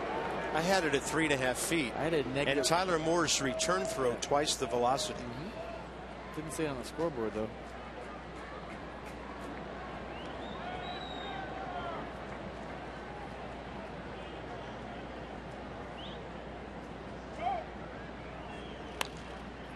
Out of play again. It's about 5 fastballs in a row. Still late. Making Max Scherzer use a lot of bullets here in the 5th inning is Gregory Polanco, and the sellout crowd picking up on it. Their team down by 2. He's in swing mode. I don't know if you have to throw him a strike here. Near strike, you might swing on a 3-2 count.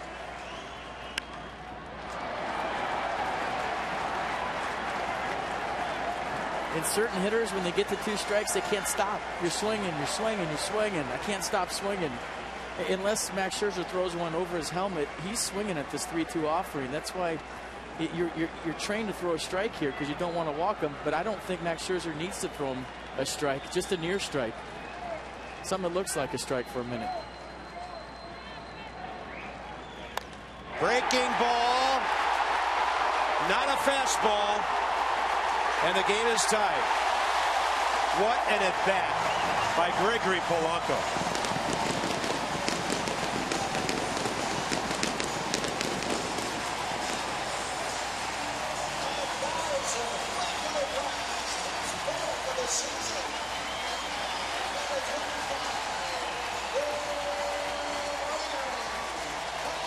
Well, he finally gave in and threw him the slider, and Polanco caught one out front. Sped up his bat, caught him out front. You can see the reaction from Max Scherzer as soon as he hit it. He did a little spin around on the mound, and maybe he just got tired of throwing him fastballs. Tried to trick him with the slider. And we got a tie ball game. Pretty good at bat. Nobody out, 5th inning, 4-4 now. Swinging a miss, Neil Walker.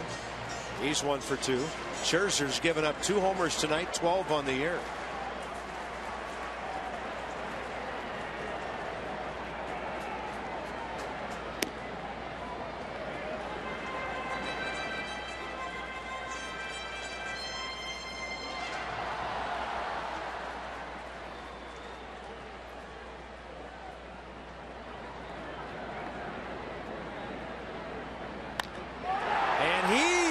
Is one out of here.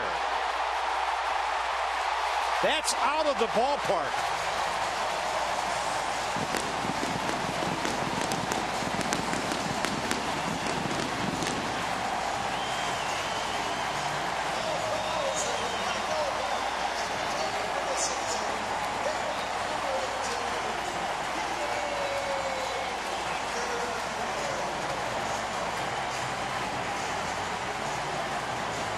Pirates just have a different swagger about them in their own ballpark than they do on the road. It's like night and day. 9 of their last 10 here, 24 of their last 31. That's Neil Walker's 2nd career homer against Max. And they have driven in all 5 runs with the long ball tonight. This all started with a leadoff walk in the number 9 spot to the pinch hitter Decker. And this place is going crazy.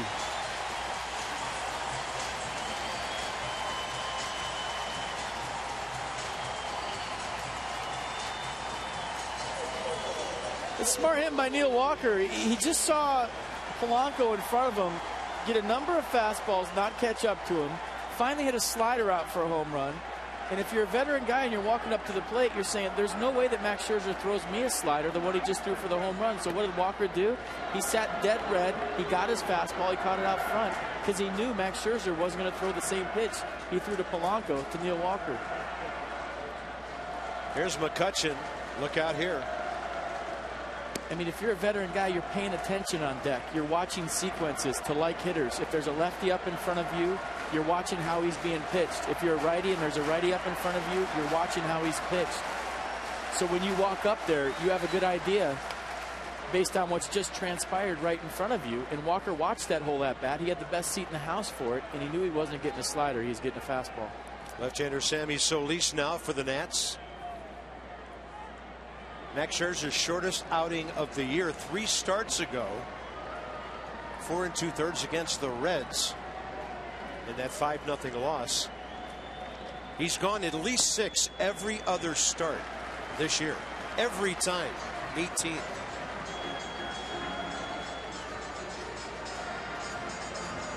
Two and 2 to McCutchen, who was 0 for 2 with a swinging strikeout and a fly ball to center.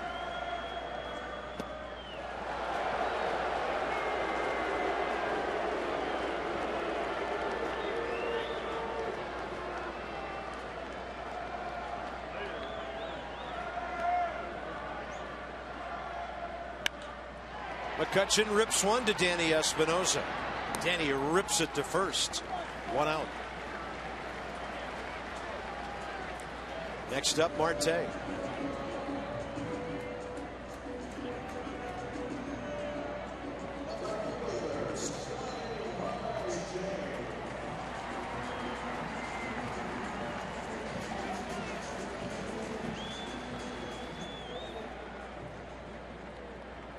Pirates bringing out the lumber in this series. 5 home runs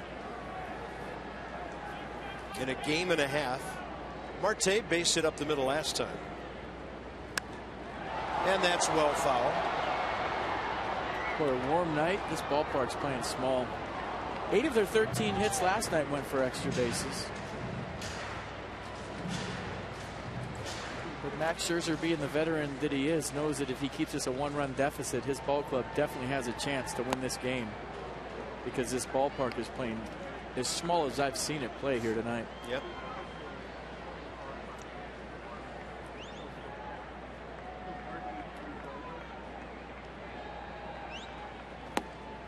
He went off speed on 0-2 to strike out Marte.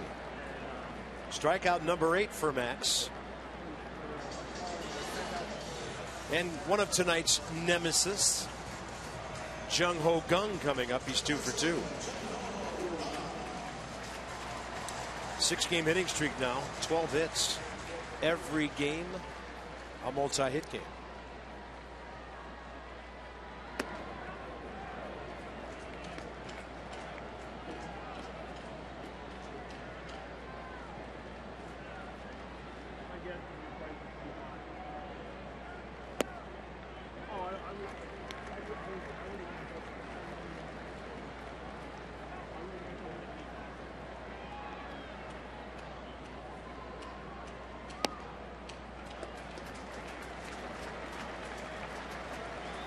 Wow, 3 pitches short of 100 here in the 5th inning.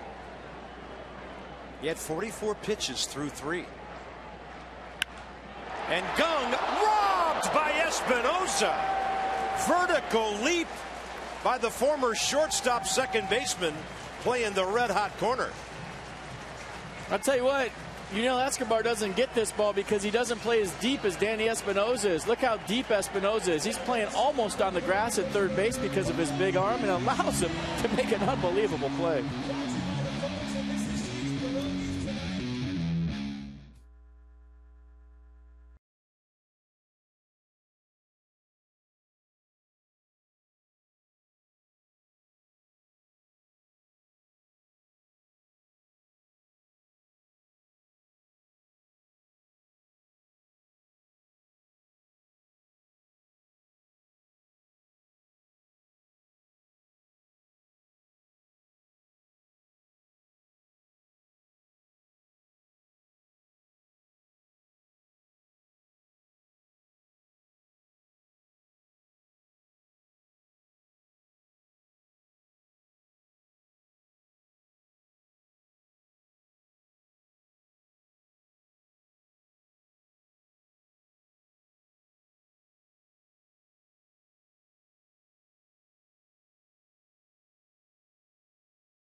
Long ball, long ball, long ball. The Racing Presidents beaten in a relay by the Racing Pierogies here tonight. Yeah, they lost to the Pot Stickers.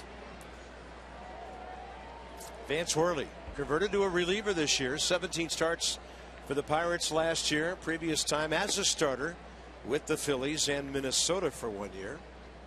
Yeah, fastball, cutter, curveball change. Fastball averaging 89 miles an hour. Guy with a 3.70 ERA. Ian Desmond couldn't stop his swing. I would pay to see the presidents jammed in a car driving in the Pennsylvania Turnpike to get here. And their heads just squished against the roof. And the windshield smashed against it trying to drive. Well, they were covertly passing through the tunnel yesterday, right close to the Nationals clubhouse. And one of the Pirate employees asked me, are those the racing presidents under those big covers? And I said, I am not authorized to answer that question.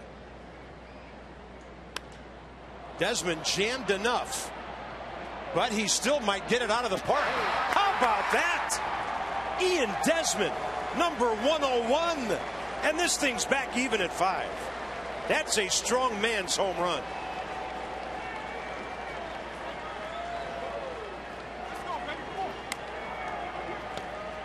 Second career homer for Desmond against Vance Worley. I mean, if he gets locked in for these last 2 months, it's like getting another player off the DL. And what a swing by Ian Desmond. He knew as soon as he hit it, he got it. And you know the way the ball's flying here tonight. As soon as you saw Andrew McCutcheon's back, that this ball was gone. And just like that, it's a tie ball game. Folks, it's a slugfest here in Pittsburgh. And we've seen some home runs in this series that I haven't seen in this ballpark in 5 or 6 years. That might have been against traffic, too. If you look at that big American flag out there in left center, it's kind of blowing in. Ball inside now on Tyler Moore. Little breeze. Well, that quiets down the raucous crowd, doesn't it? Took all the fun out of the pierogi race. Tyler Moore with a ground ball out to short for Florimon. First out, 6th inning in a 5-5 game. Nats box. Go to the 4th inning. RBI single by Ramos. 2-run single, Tyler Moore. And we were told that was actually initially called a double. He appeared to stop around first, went to third, or rather went to second on a throw to third, but hey, we'll take the extra base hit. Dan Uggla the RBI, and now the Desmond home run. Ball game just barely over halfway here. I guess the hit speed on the home run. I'm going to say 99. I'm going to say 101 because it was 101. Oh, you nailed it. 1-0 you. You win both showcases, by the way, if you guess it right on. Get you a Masson pen. I can feel those tropical breezes blowing right now from my upcoming vacation. Nicely done.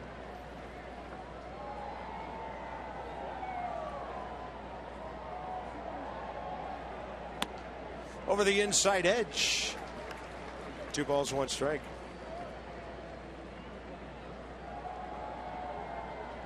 Dan Uggla. Line drive out and then a bloop for an RBI. Keeping that ball down with 90, Vance Worley.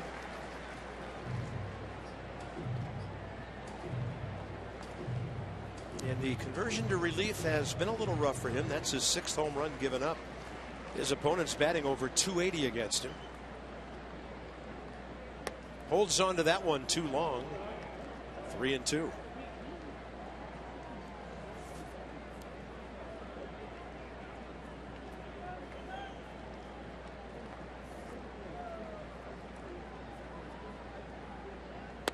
That's a good pitch. 2 down.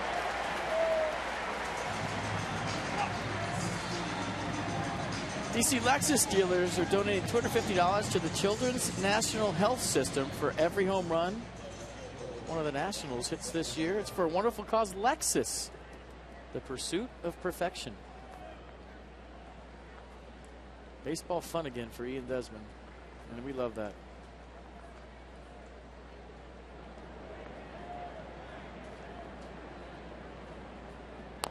Matt Dendecker goes up hacking.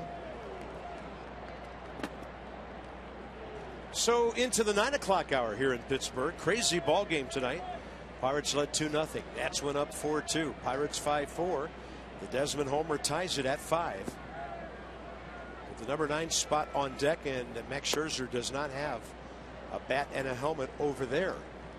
It's Clint Robinson who was in the original starting lineup tonight. Then it was announced about 10 minutes to 7 that he was not starting. Not feeling well.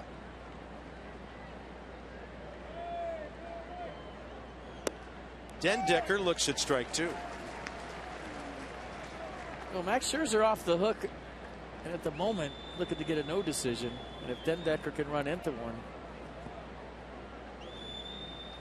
qualify for a win.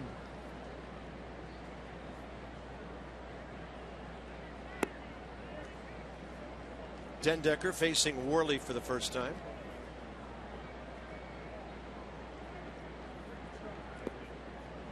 Matt has 8 hits as a Nat, 2 of them home runs, 5 RBIs.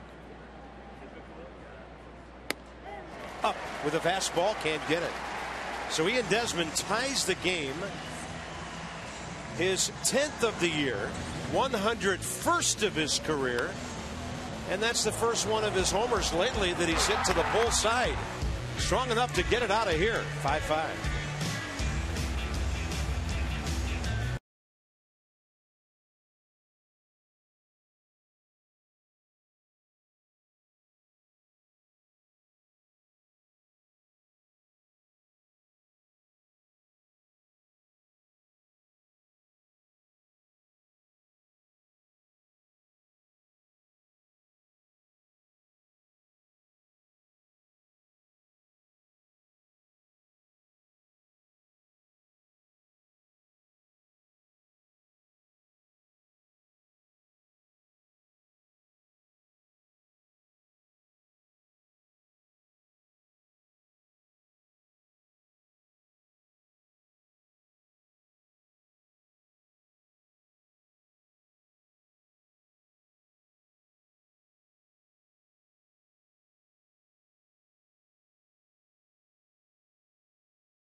After Ian Desmond ties the game. Call to the bullpen, Sammy Solis, packaged by the UPS store.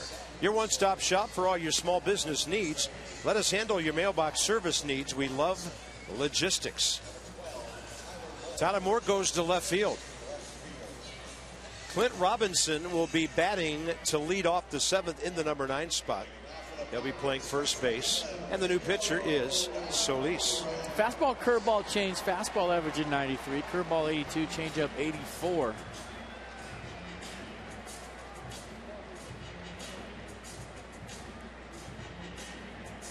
As the opponent's hitting .233 against Sammy Solis.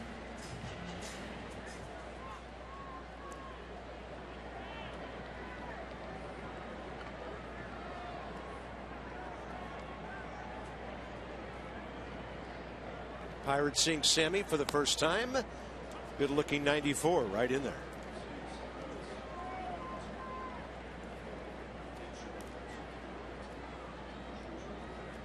Been an exciting game.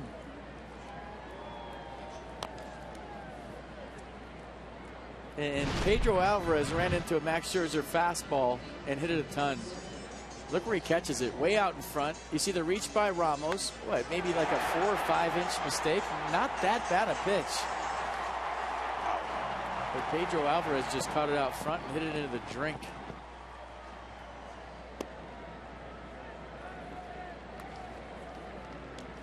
.106 on that hit speed. And those kayaks that went after it were not going 106. They need to go to San Francisco for some kayak lessons chasing baseballs. Sammy Solis takes care of Alvarez. Bottom of the 6th underway, and Francisco Cervelli next. Nissan will track it. Did you hear Cervelli's walk-up song? Pretty good curveball right there. Solis. I don't think he uses that every time. Oh, that might be the best walk-up song in baseball. That was outstanding.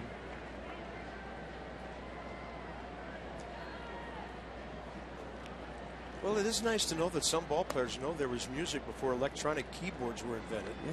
Like Bryce Harper with The Best Is Yet to Come, And it's Todd Frazier with Fly Me to the Moon. I like it.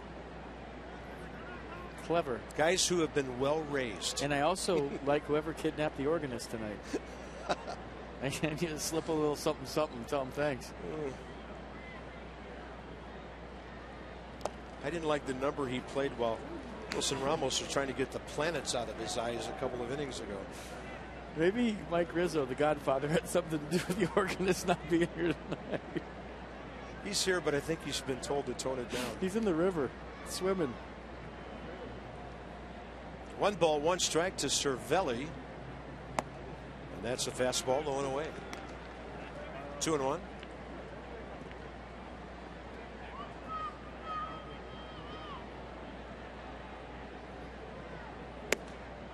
And that one rides high. Ball 3. Pretty good pitch. Sammy Solis, 11 2/3, now 12 big league innings so far. 7 strikeouts, 3 walks. That's right in there. Stole a strike with a changeup at 87. Cervelli, by the way, in the National League, second highest on base percentage, 368 for a catcher. Yasmani Grandal of the Dodgers, the only higher. So the Pirates box score, just look for the home runs. Alvarez 2-run shot, second inning. Polanco 2-run shot after that amazing fouling the ball off to the left exhibition. And then the back-to-back with Walker right after him. Speaking of the Dodgers, an update on them. 6-2 lead, top of the 7th at Citi Field.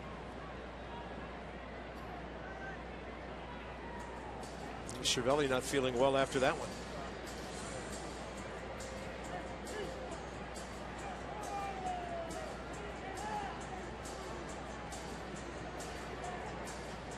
Back foot.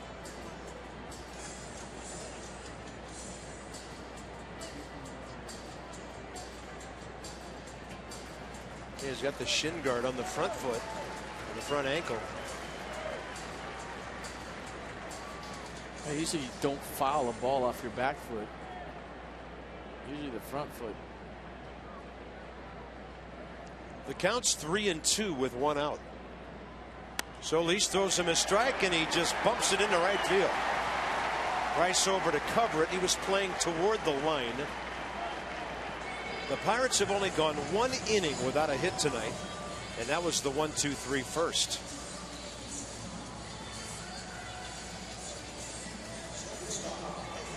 Out hit the Nats 13-6 last night, and that's their 8th tonight.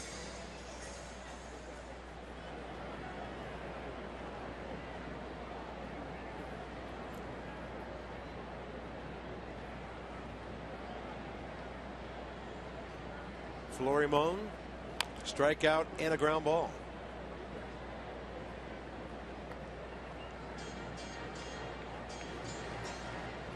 Number 9 spot, that's Brent Morrell, who started at third base last night. One of the reinforcements they've called up because of the Mercer and Harrison injuries.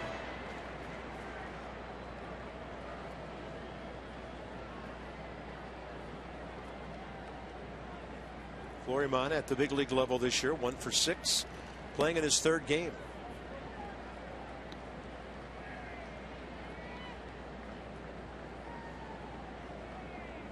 Could was play called up hit and run. Wednesday when they were in Kansas City. Could play hit and run right here in a 1-1 count. I don't know how Cervelli's foot's feeling over there.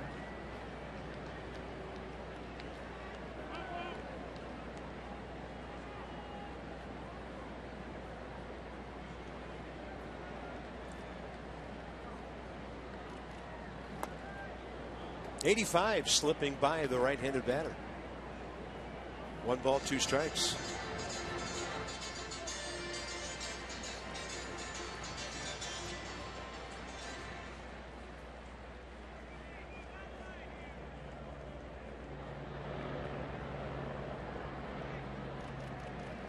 Got him.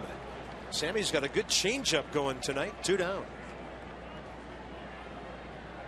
Yeah, nice pitch right here. Pulling the string down and away. Little fade to it at the end. Looking for that fastball in. Got the changeup away.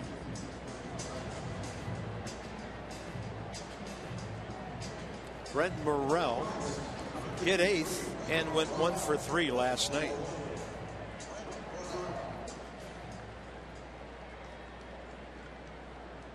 '28-year-old infielder, big league time with the White Sox for parts of 4 years, and then last year here in Pittsburgh, and Sammy throws one by him in '94.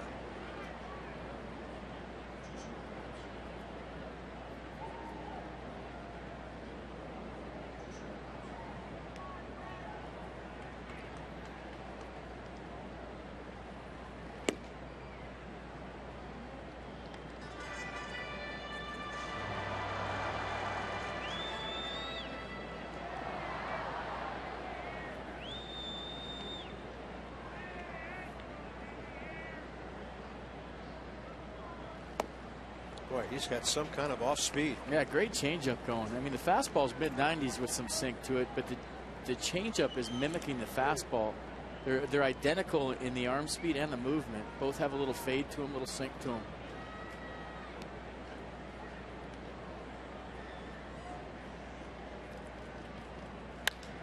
That was a backdoor breaking ball hit to the gap, and that's where nobody's playing. The Nats get a bad break. It hits the wall, stays in, and the Pirates have the lead as Brent Morrell hits one about 375 the other way.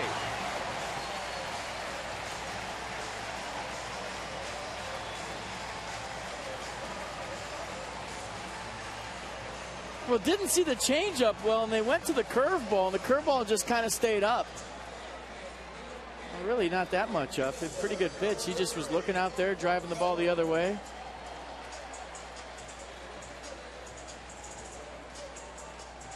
Had a 2-out double on maybe Sammy Solis's third best pitch. Yeah. Yeah, left-handed curveball to a right-handed batter for a reliever.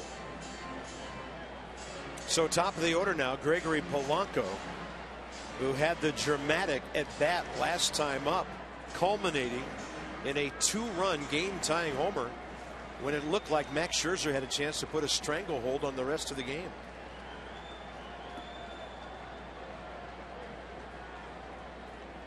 You expect the curveball to be in play here. He goes with the fastball on the first pitch, and that's another run. 7-5, Pittsburgh.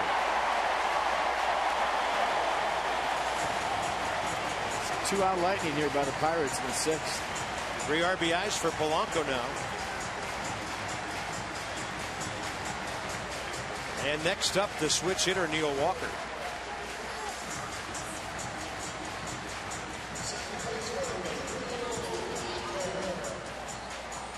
Matt Williams telling Steve McCatty, just take some time here. And I think I see Aaron Barrett getting loose out there. There he is. This is all about getting Barrett in the game. If it gets to McCutchen, for sure. We'll check Neil Walker's right-handed numbers. 245 as opposed to 276. No home runs as opposed to 8 from the other side.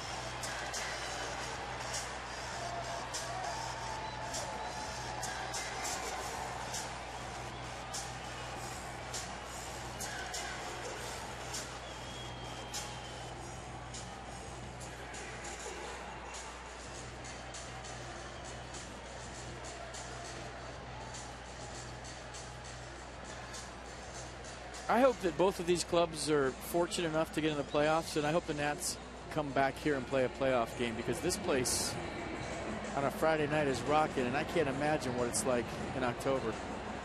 You've seen on TV, but never been here. I'd be okay with this being the park for games 3 and 4 of a series. This isn't a place you'd want to come and have to play that one-game wild card. Peeling third base. And Morrell did touch the bag on the way home.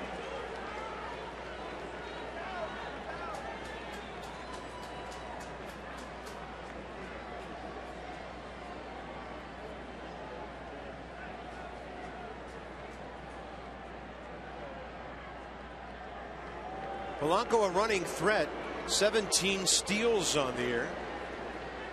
7th in the league.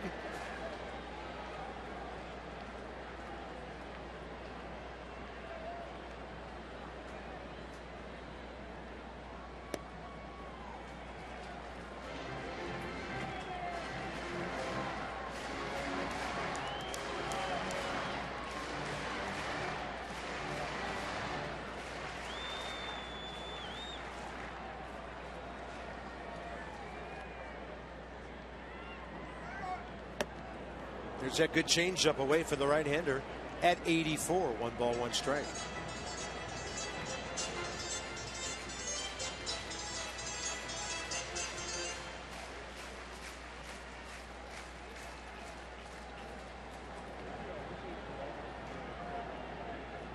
Almost threw it away.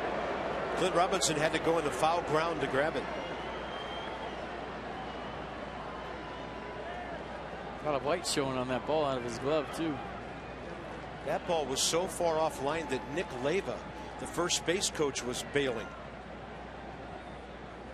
1-1. Another one. Robinson's playing about 4 feet down the line toward home from the bag where he received that throw. Had to make an adjustment and go to his left. But he's well in front of the bag.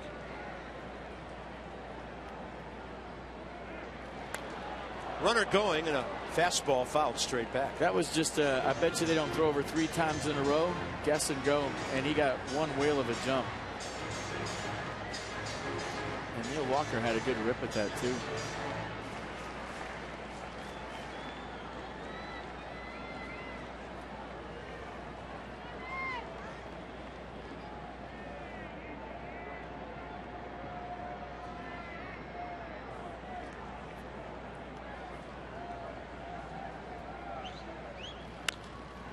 Into left.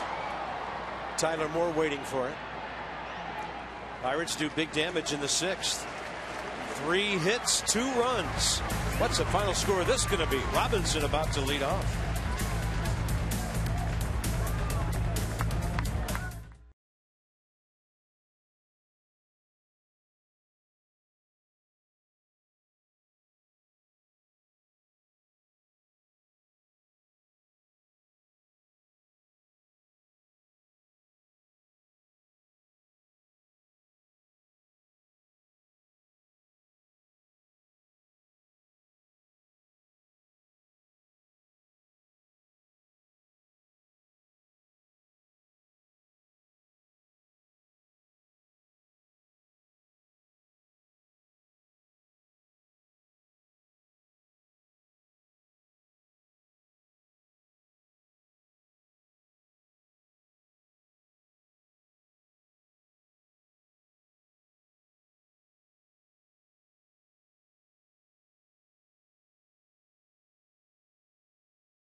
Ian Desmond tied the game, and the Pirates come right back and score a couple to retake the lead. You can follow the Nationals wherever you are with MLB.com app, the #1 app for live baseball. App is up to the moment at any moment with in-game highlights, live look-ins, replay reviews, radio broadcasts, StatCasts, and more. Get MLB.com app for your smartphone or tablet. Sean Rodriguez, first base. New pitcher, right-hander Jared Hughes. Had a scoreless 7th inning last night. getting Desmond, Uggla, and Moore in order. And he gets Clint Robinson right here. A two-seam fastball with a little run to it, 93. Just saw the slider right there, averaging 87. Two-pitch guy, opponent's hitting 268.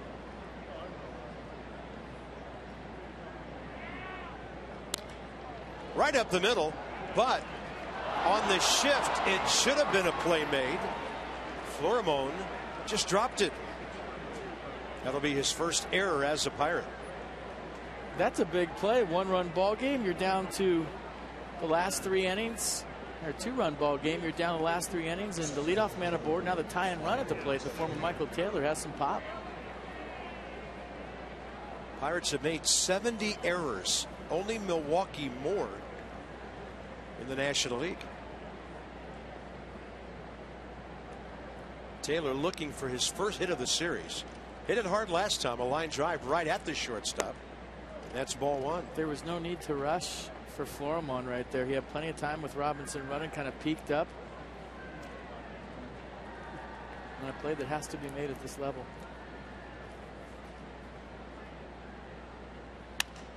Taylor to short. He makes that play. And they couldn't get Taylor at first. Hard guy to double up. Clint Hurdle's going to come to the top step and raise his hand. He has a question. Looking back in his dugout. And nope.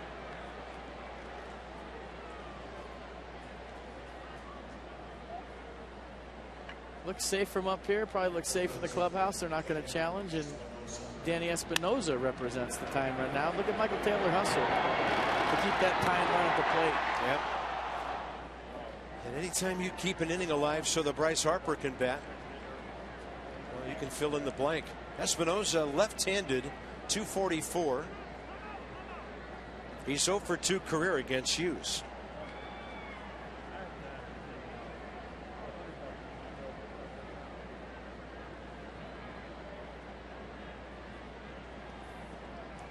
Runner going, and what a jump by Taylor. Why throw? Michael A. Taylor with his 10th of the year. A great jump by Michael Taylor. Watch this. Head down, going all the way. Just a little peek in there to see what's up. And now real important that Danny Espinosa gets on.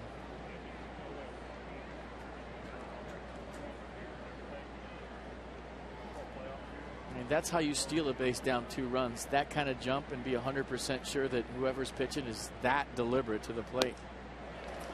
88 under the hands of Danny. Who's driven in 29 runs. So Taylor 10 bags.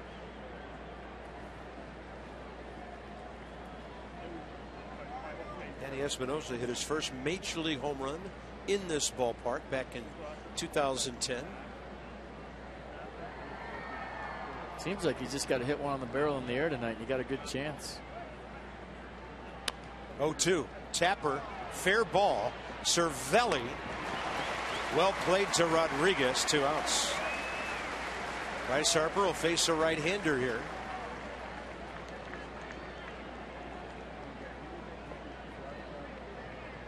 Clint Hurdle nervous in the dugout. He's walking around pacing. What do we do here? Wilson Ramos has swung the bat well tonight. He's got pop. You don't want to bring the go-ahead run to the plate. You can't just pitch around Bryce Harper in this situation. I guess you could take your chances right on right, but based on the night that Ramos has had, a single in the 4th and a bullet to second base in the 5th. He's seeing the ball well. He's barreled some up tonight, and he has pop to leave this ballpark in any place. So how are you going to face, or how are you going to pitch to Bryce Harper in this situation? They're going to talk about it. And it's Ray Searage. I mean, I don't think you just intentionally walk him here, but maybe you do in the sense that he hasn't really gone out of his zone this year. And if you make him chase, and anytime you have any pitcher make somebody chase, there's always that chance that I'm just going to leave one right out over the plate because I overthrow a curveball or I overthrow a slider. But the book says you don't intentionally walk the tie and run. So we'll see how this whole thing plays out. Good strategy. It's always fun to see how teams approach Bryce Harper in situations like this. Bryce is 0 for 1 career against Hughes and has been hit by a pitch by the right-hander. Cervelli just said something to Bryce Harper as he walked by. We're pitching to you. Sorta. Harper a walk, a run, a double tonight. It was supposed to be a single. He made it a double.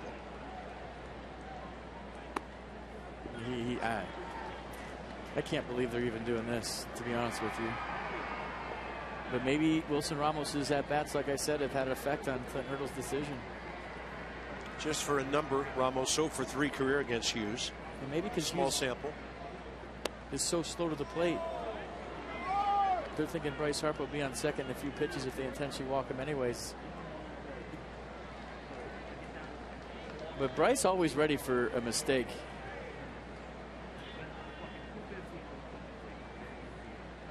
Target away. And this is an intentional walk with Cervelli in the crouch. I mean, you can't even throw him further outside if he stood up and put his arm out. That's where he's setting up. He's setting up in the Pirates dugout. So the tying runs on base. Bryce Harper on for the 3rd time tonight. That's his 72nd walk. And here's the matchup with Ramos and Hughes. And Bryce Harper hasn't been aggressive stealing bases this year. And it's by design. It's for preservation purposes. But this is one time with Hughes being so deliberate to the plate and you down by 2 that the stolen base is definitely at play. You see Cervelli coming out to give a sign on what they're going to do here, throw through or not. You'd think they'd throw through because the only run that matters is Bryce Harper on first. But this is a good time to steal if you're Bryce Harper.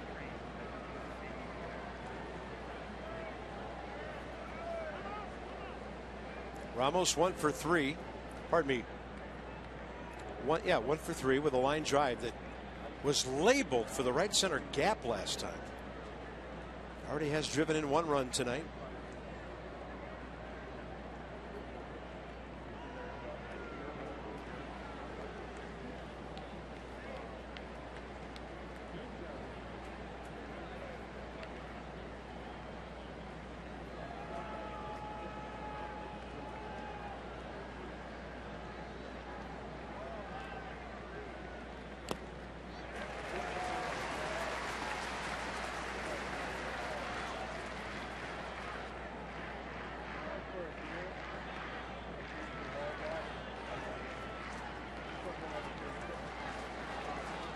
Third base Taylor, first base Harper. Great speed on both corners.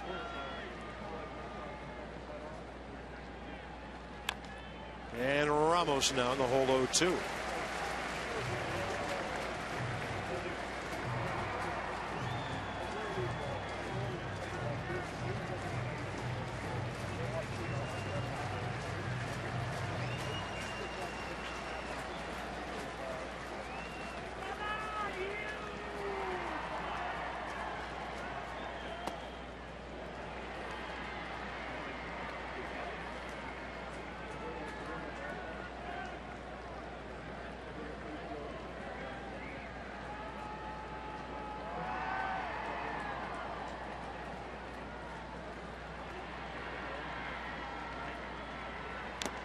And Wilson Ramos able to foul it to stay alive.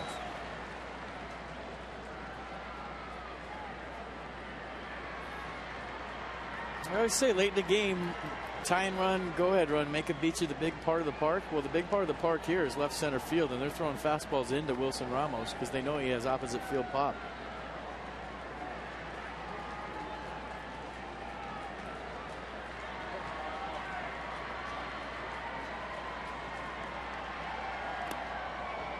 Quite a pick by Cervelli going to the backhand side with Taylor standing about 85 feet away. It's a huge pick. It's a 1-run game with a tie and run on second base if he doesn't catch this. To the backhand on a scud from Hughes. Nice play by Cervelli.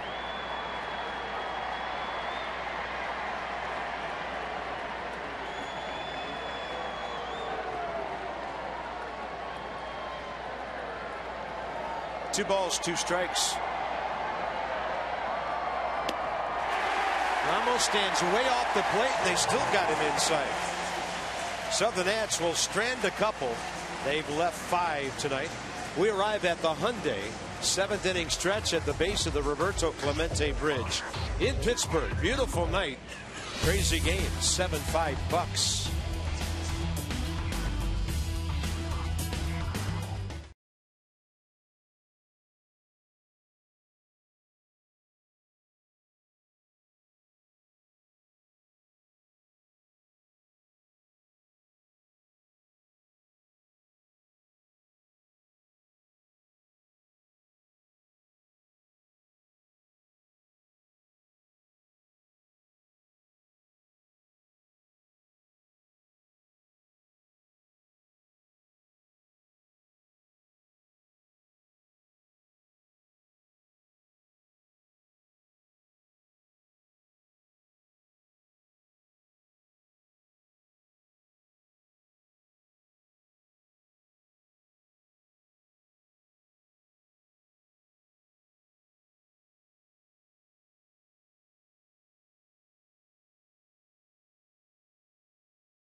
Gio 7-4 against A.J. Burnett.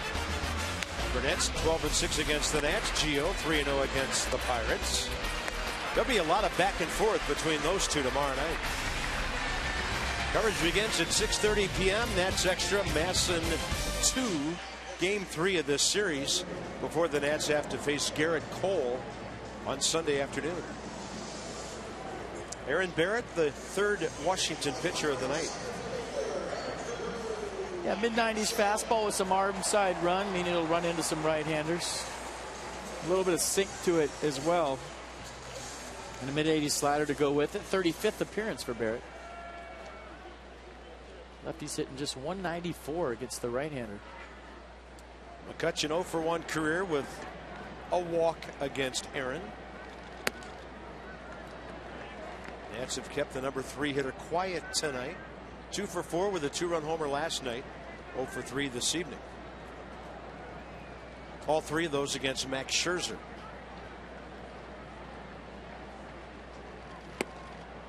.93 with some hop on it. 1 ball, 1 strike.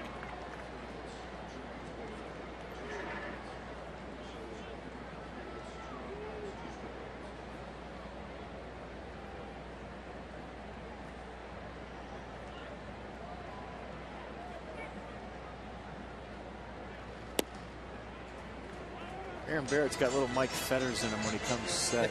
You're right. Fetters used to take a deep breath and snap his head toward the hitter. Now a coach for the Diamondbacks.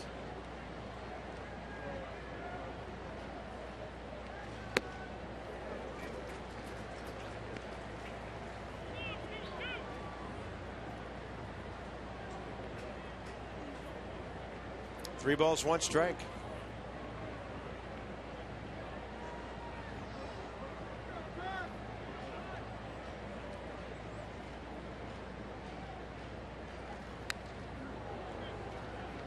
McCutchen straight back to 94 went. Swing is so quick, lightning quick. And it doesn't take him a lot to generate that lightning quick swing. It's not like he's got a big leg kick or he's rocking back and rocking forward all the way on his back legs. He's about 50-50 in his stance, and he just sets his foot down and lets it fly. Fast hands. Pulls it, base hit. On for the first time is McCutchen tonight.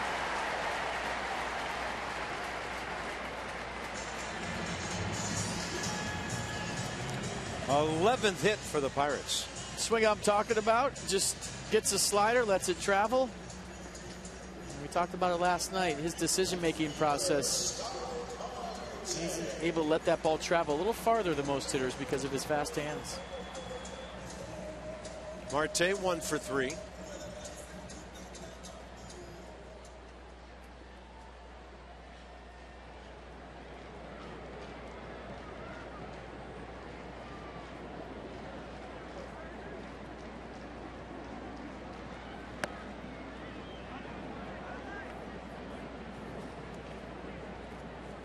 Starling Marte against Aaron Barrett, 0 for 2.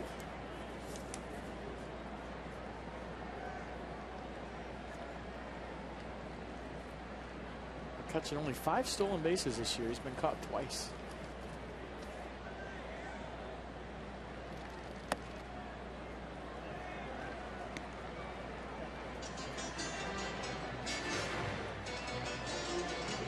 Stole 18 out of 21 last year. 27 the year before that. Stolen base beats up a body, man. And just the throwovers and diving back. Talk about all the injuries Denard Span's had this year. All the stolen bases, how much he was on last year, all the fly balls he ran down. And then when you get injured in the offseason and you're not able to strengthen your body again after doing all that damage to it for the course of 6 months. That's why Denard's had injury after injury after injury this year, because once he had that pulled abdomen thing and he had the surgery, he couldn't strengthen himself to get ready for this year. But he put a lot of stress on his body last year.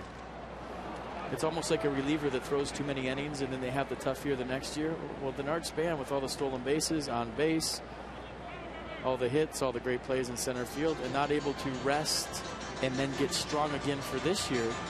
Just kind of breaking down left and right this year, but I mean, he'll be fine. But it's just an example of it's not a video game, and sometimes you have to pay the piper. I think it's smart that McCutchen doesn't steal as much as he used to. 1-2 pitch, and out to center. It'll back up. Michael A. Taylor on the run, edge of the track. He's got it. McCutchen had gone halfway, so he has to return. Shows you how strong Starling Marte is. Reaching for a ball, hitting at about 380. Peanuts, they're back. They're fighting to secure a playoff spot there at the Fitzner Stadium August 1st and 2nd for Goonies Night and Mike Cameron's induction into the Hall of Fame. I think Mike Cameron drove by Fitzner Stadium once. For all your ticket promotional information, visit PotomacNationals.com.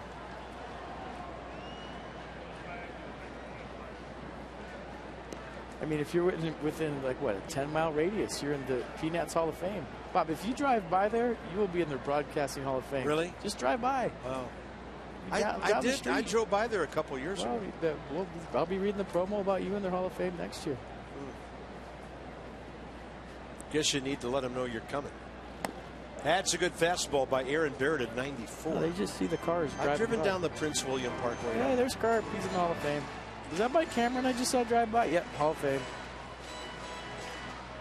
Rick Ankiel? Yep. I think he came on a rehab assignment once, got an at-bat. Hall of Fame. It's like soccer. Everybody gets a trophy.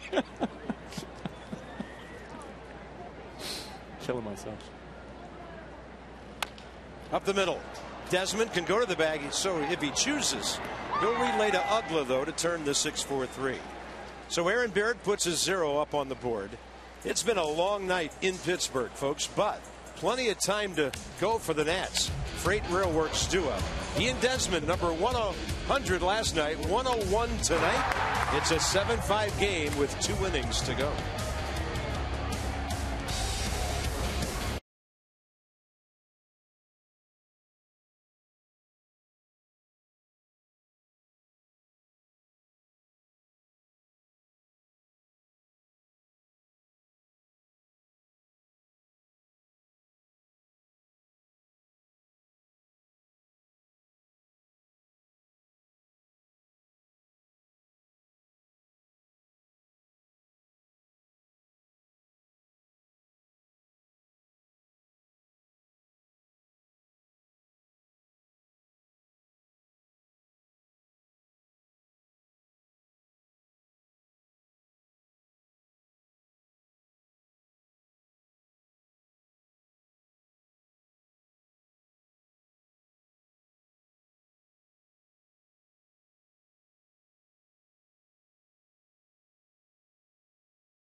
to you by Land Rover, above and beyond.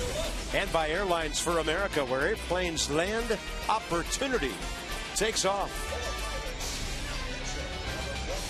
Another big crowd tonight. Haven't heard the announcement yet. Got to be in the area of 38,000 on this Washington-Pittsburgh sellout weekend. And here's their setup guy, Tony Watson, trying to get the ball to Mark Melancon. 6'4", 225 left-hander, crossfire. He'll kind of step toward the Nats dugout, throw across his body, three-quarter release. Fastball averaging 94, slider 83, changeup 85, but pretty much fastball, changeup, two-pitch guy, occasional slider. Ian Desmond, 0 for 4 career with a walk against the left-hander Watson. Ian 1 for 2 tonight. Walk, run, solo homer. Heading the count again.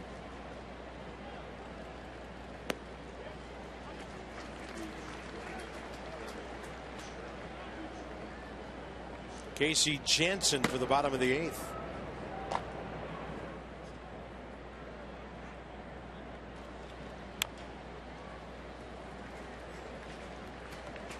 Interesting to look at Watson's arsenal. Last year he threw the slider 10% of the time. In 2013 he threw it 18% of the time. This year he's kind of ditched it. He's only thrown it 3.6% of the time. He's gone from fastball, slider, change to just fastball, change.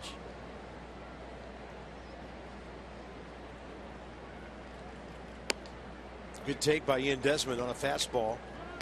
Up and away.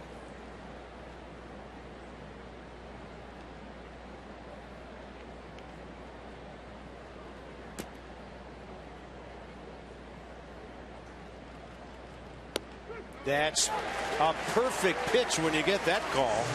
And Tony Watson painting the outside edge. It's perfect if you have a 42-inch bat. Look where this one is on pitch track. And Ian Desmond frustrated. It's one you can't really even foul off because it's tailing away. Tyler Moore is the only Nat with an RBI career in the ball game tonight against Tony Watson. He's 1 for 3 with a 2-run double.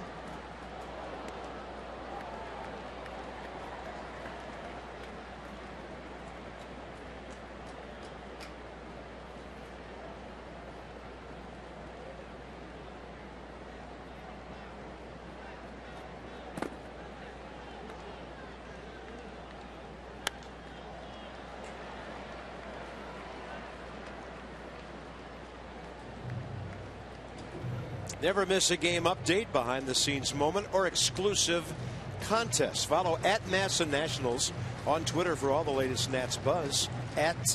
@Masson Nationals on Twitter. They're on Twitter.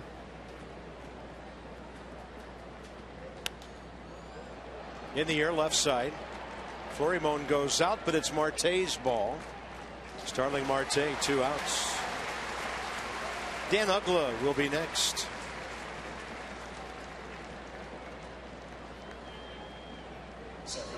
And look who's in the on-deck circle. Yunel Escobar.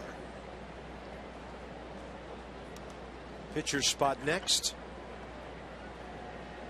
That's a good sign.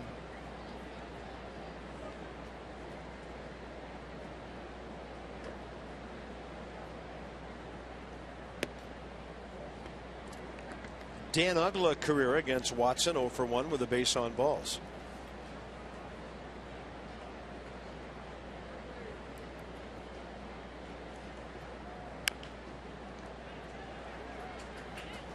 Wednesday is the last time we saw Yunel. Yeah, check swing and just bit him. You try to stop, you try to put the brakes on your wrist, something in there just clicks and it hurts like you can't believe. And then he hit the ball foul down the line off Noah Syndergaard, just walked right into his own dugout, shut her down. All the CT scans came back negative. He's feeling better and he's in the on-deck circle.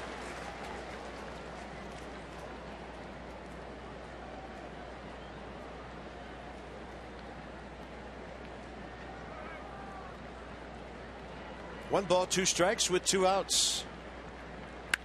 That ball well hit. And over to grab it with a little hop a la Soriano in days past is Starling Marte. 1-2-3 eighth for Tony Watson, who works quickly.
To show you it, and we're going to go back to the fifth inning. What an at-bat by Gregory Polanco. Fouled off a bunch of fastballs, got a 3-2 slider, rode it out of here. The at-bat of the night in the big leagues, and it turned the momentum in this game big time.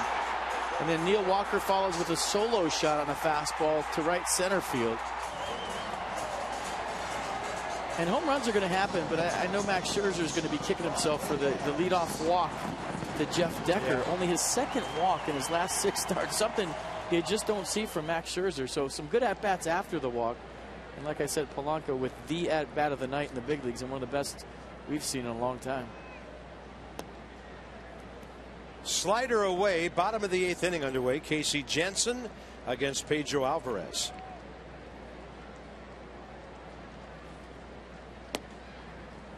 Pardon me. It's Rodriguez who took his spot in the order. That was a straight up switch a couple of innings ago.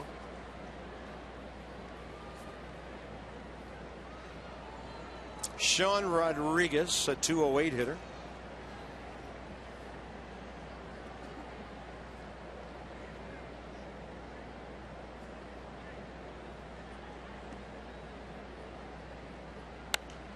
Challenge fastball. He's late for it, off to the right.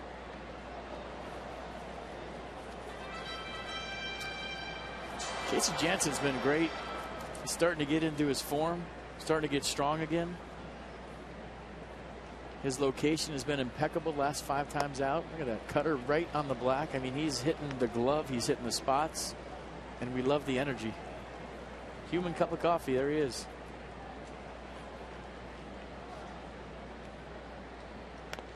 Big hook there at 75.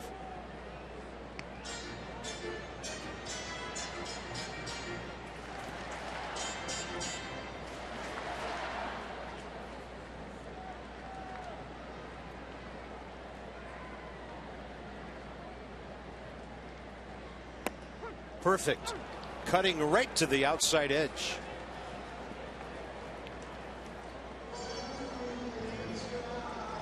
A perfect cutter on the black. Watch Wilson Ramos. Didn't even move his glove. That's the way it's been lately for Casey Janssen. He's been great.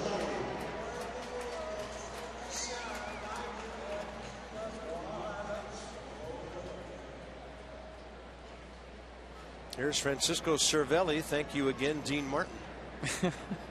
He's singing that song all night. That's the best walk-up song I've heard this year, hands down. Casey Janssen just throwing strikes. Front door cutter, throw it right at a right-hander, let it work back for the inside corner, started right down the middle, let it work to the outside corner. Command has been unreal. These two have faced each other in the American League. Cervelli 0 for 3 career against the former Blue Jay. He makes me nervous, though. By the way, the Dodgers helped the Nats out again. 7-2 final in New York. Watch all the energy. It's up there, a little rock back and forth. Here we go. When he strikes somebody out, he kind of has a little jog around the mound. In the air to right, driven pretty well. Bryce Harper measuring it, and that is off the Roberto Clemente wall out there. 21 feet tall. Cervelli got it out there in a hurry, and he was 0 for 2. Now he's 2 for 4. And he's showing us some straightaway and opposite field pop in this series.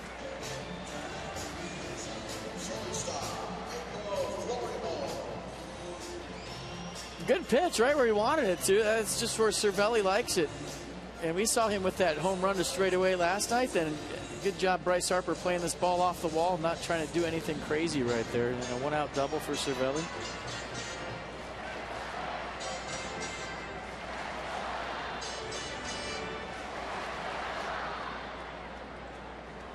Pedro Florimon 0 for 3 with a pair of strikeouts.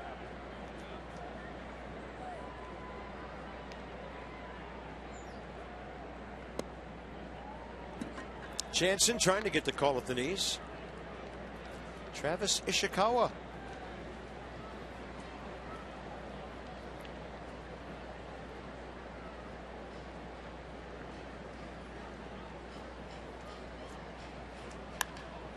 And a ball pulled to the right side. Dan Uggla throws out the hitter. Cervelli third base with 2 outs. What a good sign Cervelli's been for the Pirates. You think they're going to be missing Russell Martin, and he has just picked up where Russell Martin left off. And there's one of the leading closers in baseball, Mark Melancon, who has 30 saves. Trevor Rosenthal of St. Louis tied him last night. Drew Storen is right behind at 29.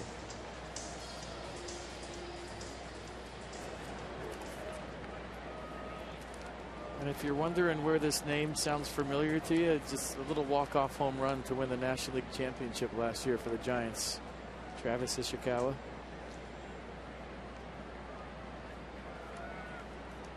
That's kind of rough. You have one of the biggest hits in a ball club's history, and then you're with the Pirates the next year. Cruel game. That's the way it goes.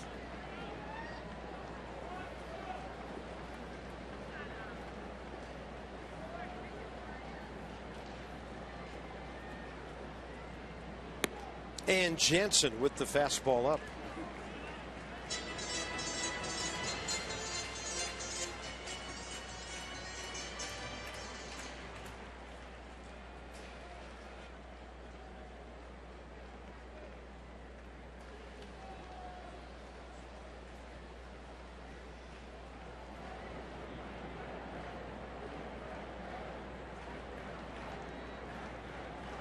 Seven-5 ball game.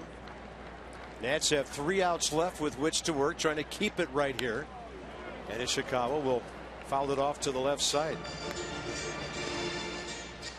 He was designated for assignment by the Giants on July 3rd while they were in D.C. Only 5 at-bats in 6 games for San Francisco this year. He'll never pay for a dinner in the Bay Area in the rest of his life. I know that. It's Casey Jansen dropping a lollipop in there.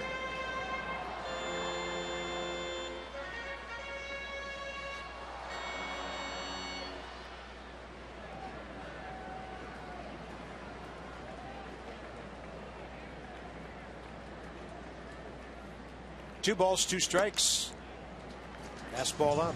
Said he hit that ball and blacked out. Didn't remember running around the bases. Could you imagine doing something that large where you just don't even remember the experience? I mean, we've all had those nights in college, but not on a baseball field. That's just crazy. Yeah, I had some of those in the library. Unbelievable. Yep. Big curveball and the strikeout. To the 9th. The Nats have to beat one of the best in the game right now. It's Mark Melancon. And it'll be the pitcher spot, then Robinson and Taylor.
And the Nats are going to have to rally against a tough customer in Mark Melancon, co-leader in the league with 30 saves.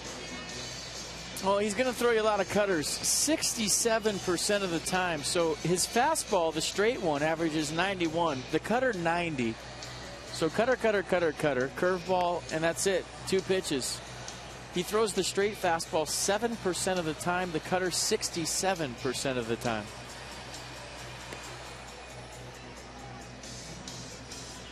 So as mentioned, Rosenthal got his 30th last night. Drew Storen got his 29th against the Mets on Wednesday. Drew hasn't had a chance to show his saving stuff in this series. Hopefully he will. Bottom of this inning or tomorrow and Sunday.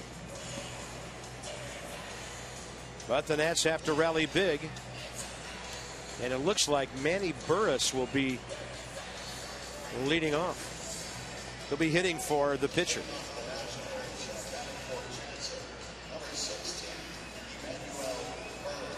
Yeah, 32 strikeouts for Melancon in 44 innings. So not really a strikeout guy. He's walked 9 hitters this year.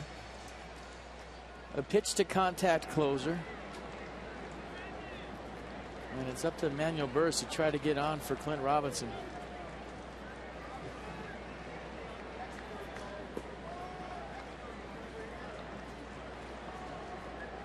.33 saves last year. Looking for 31 here. And Manny Burris faces him for the first time, and he's up there hacking. Even though you look at Gung and he's in right here, right? If you lay down a bunt to the line, his momentum has to go this way and throw across his body this way. The bunt is still there for Burris if he wants it. He needs a very good bunter, even though he's playing in. Just the angle he's at, you can still lay one down and get a hit. Tries to do it. He's off to the races, and he's safe. The throw gets away. And because Neil Walker, the second baseman, backs up, Burris can't go any farther. Tying run into the batter's box thanks to this. Well, Manny Burris is a smart player. He's seeing what we're seeing up here. Even though Gung is in, he wanted to get that a little bit more toward the line and Gung to field it, but as it turns out, Melancon does, and he's just too fast. Melancon has to fire the throw over there. He has to rush it. Leadoff man aboard here in the 9th, down by 2. Game on. Nice job, Manny Burris.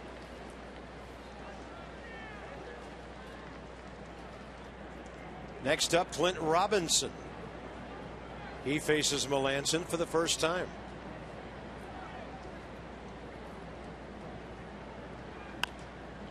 Inside out swing on a play. That's the cutter, and it was up. Nice play. That's why you bring your glove to the game, folks.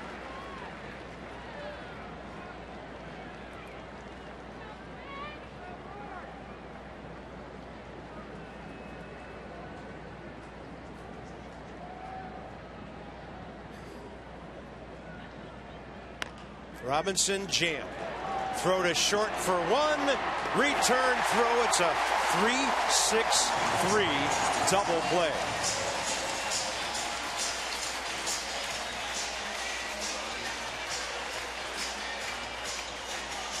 Yeah, the cutter's so subtle. It just kind of moves late, and Robinson thought that was going to be up and over the plate. Moved into the label. And as soon as Rodriguez makes a good feed, you knew it was a double play. It's up to Michael A. Taylor now. 0 for 1 career against the Pittsburgh closer. Trying to get aboard, keep this inning going for Espinosa. And Bryce Harper 2 hitters away. Busted bat. It's going to fall into left center. Love double play looks even bigger now. Bat died a hero. Scrappy Nat still fighting.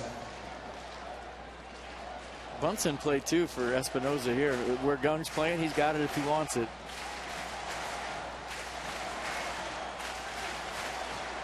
He might be thinking bigger things though in this situation.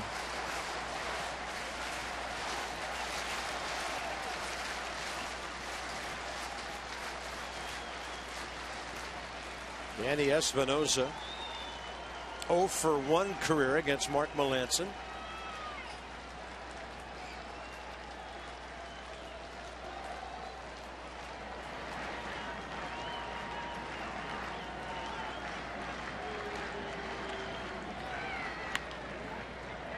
And that is just foul outside the bag. Boy, you can just see how that cutter is tying up the left-handed hitters. And Mariano Rivera made a Hall of Fame career off of this pitch. And it's just so tough to pick up as a left-handed hitter. It looks like it's going to be straight. You know it's coming. And when you go to swing, it's not where it used to be. Hard to keep fair, let alone barrel up and hit one out of here. Felipe Rivero if the Nats tie. Drew Storen if they take the lead.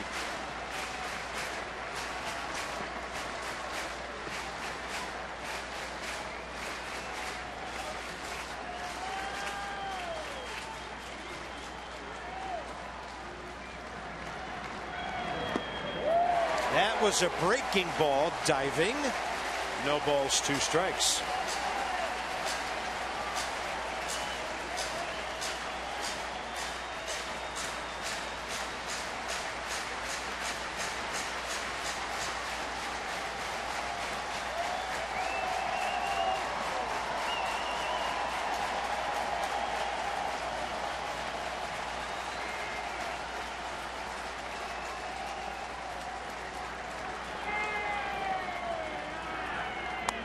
Espinosa up the middle.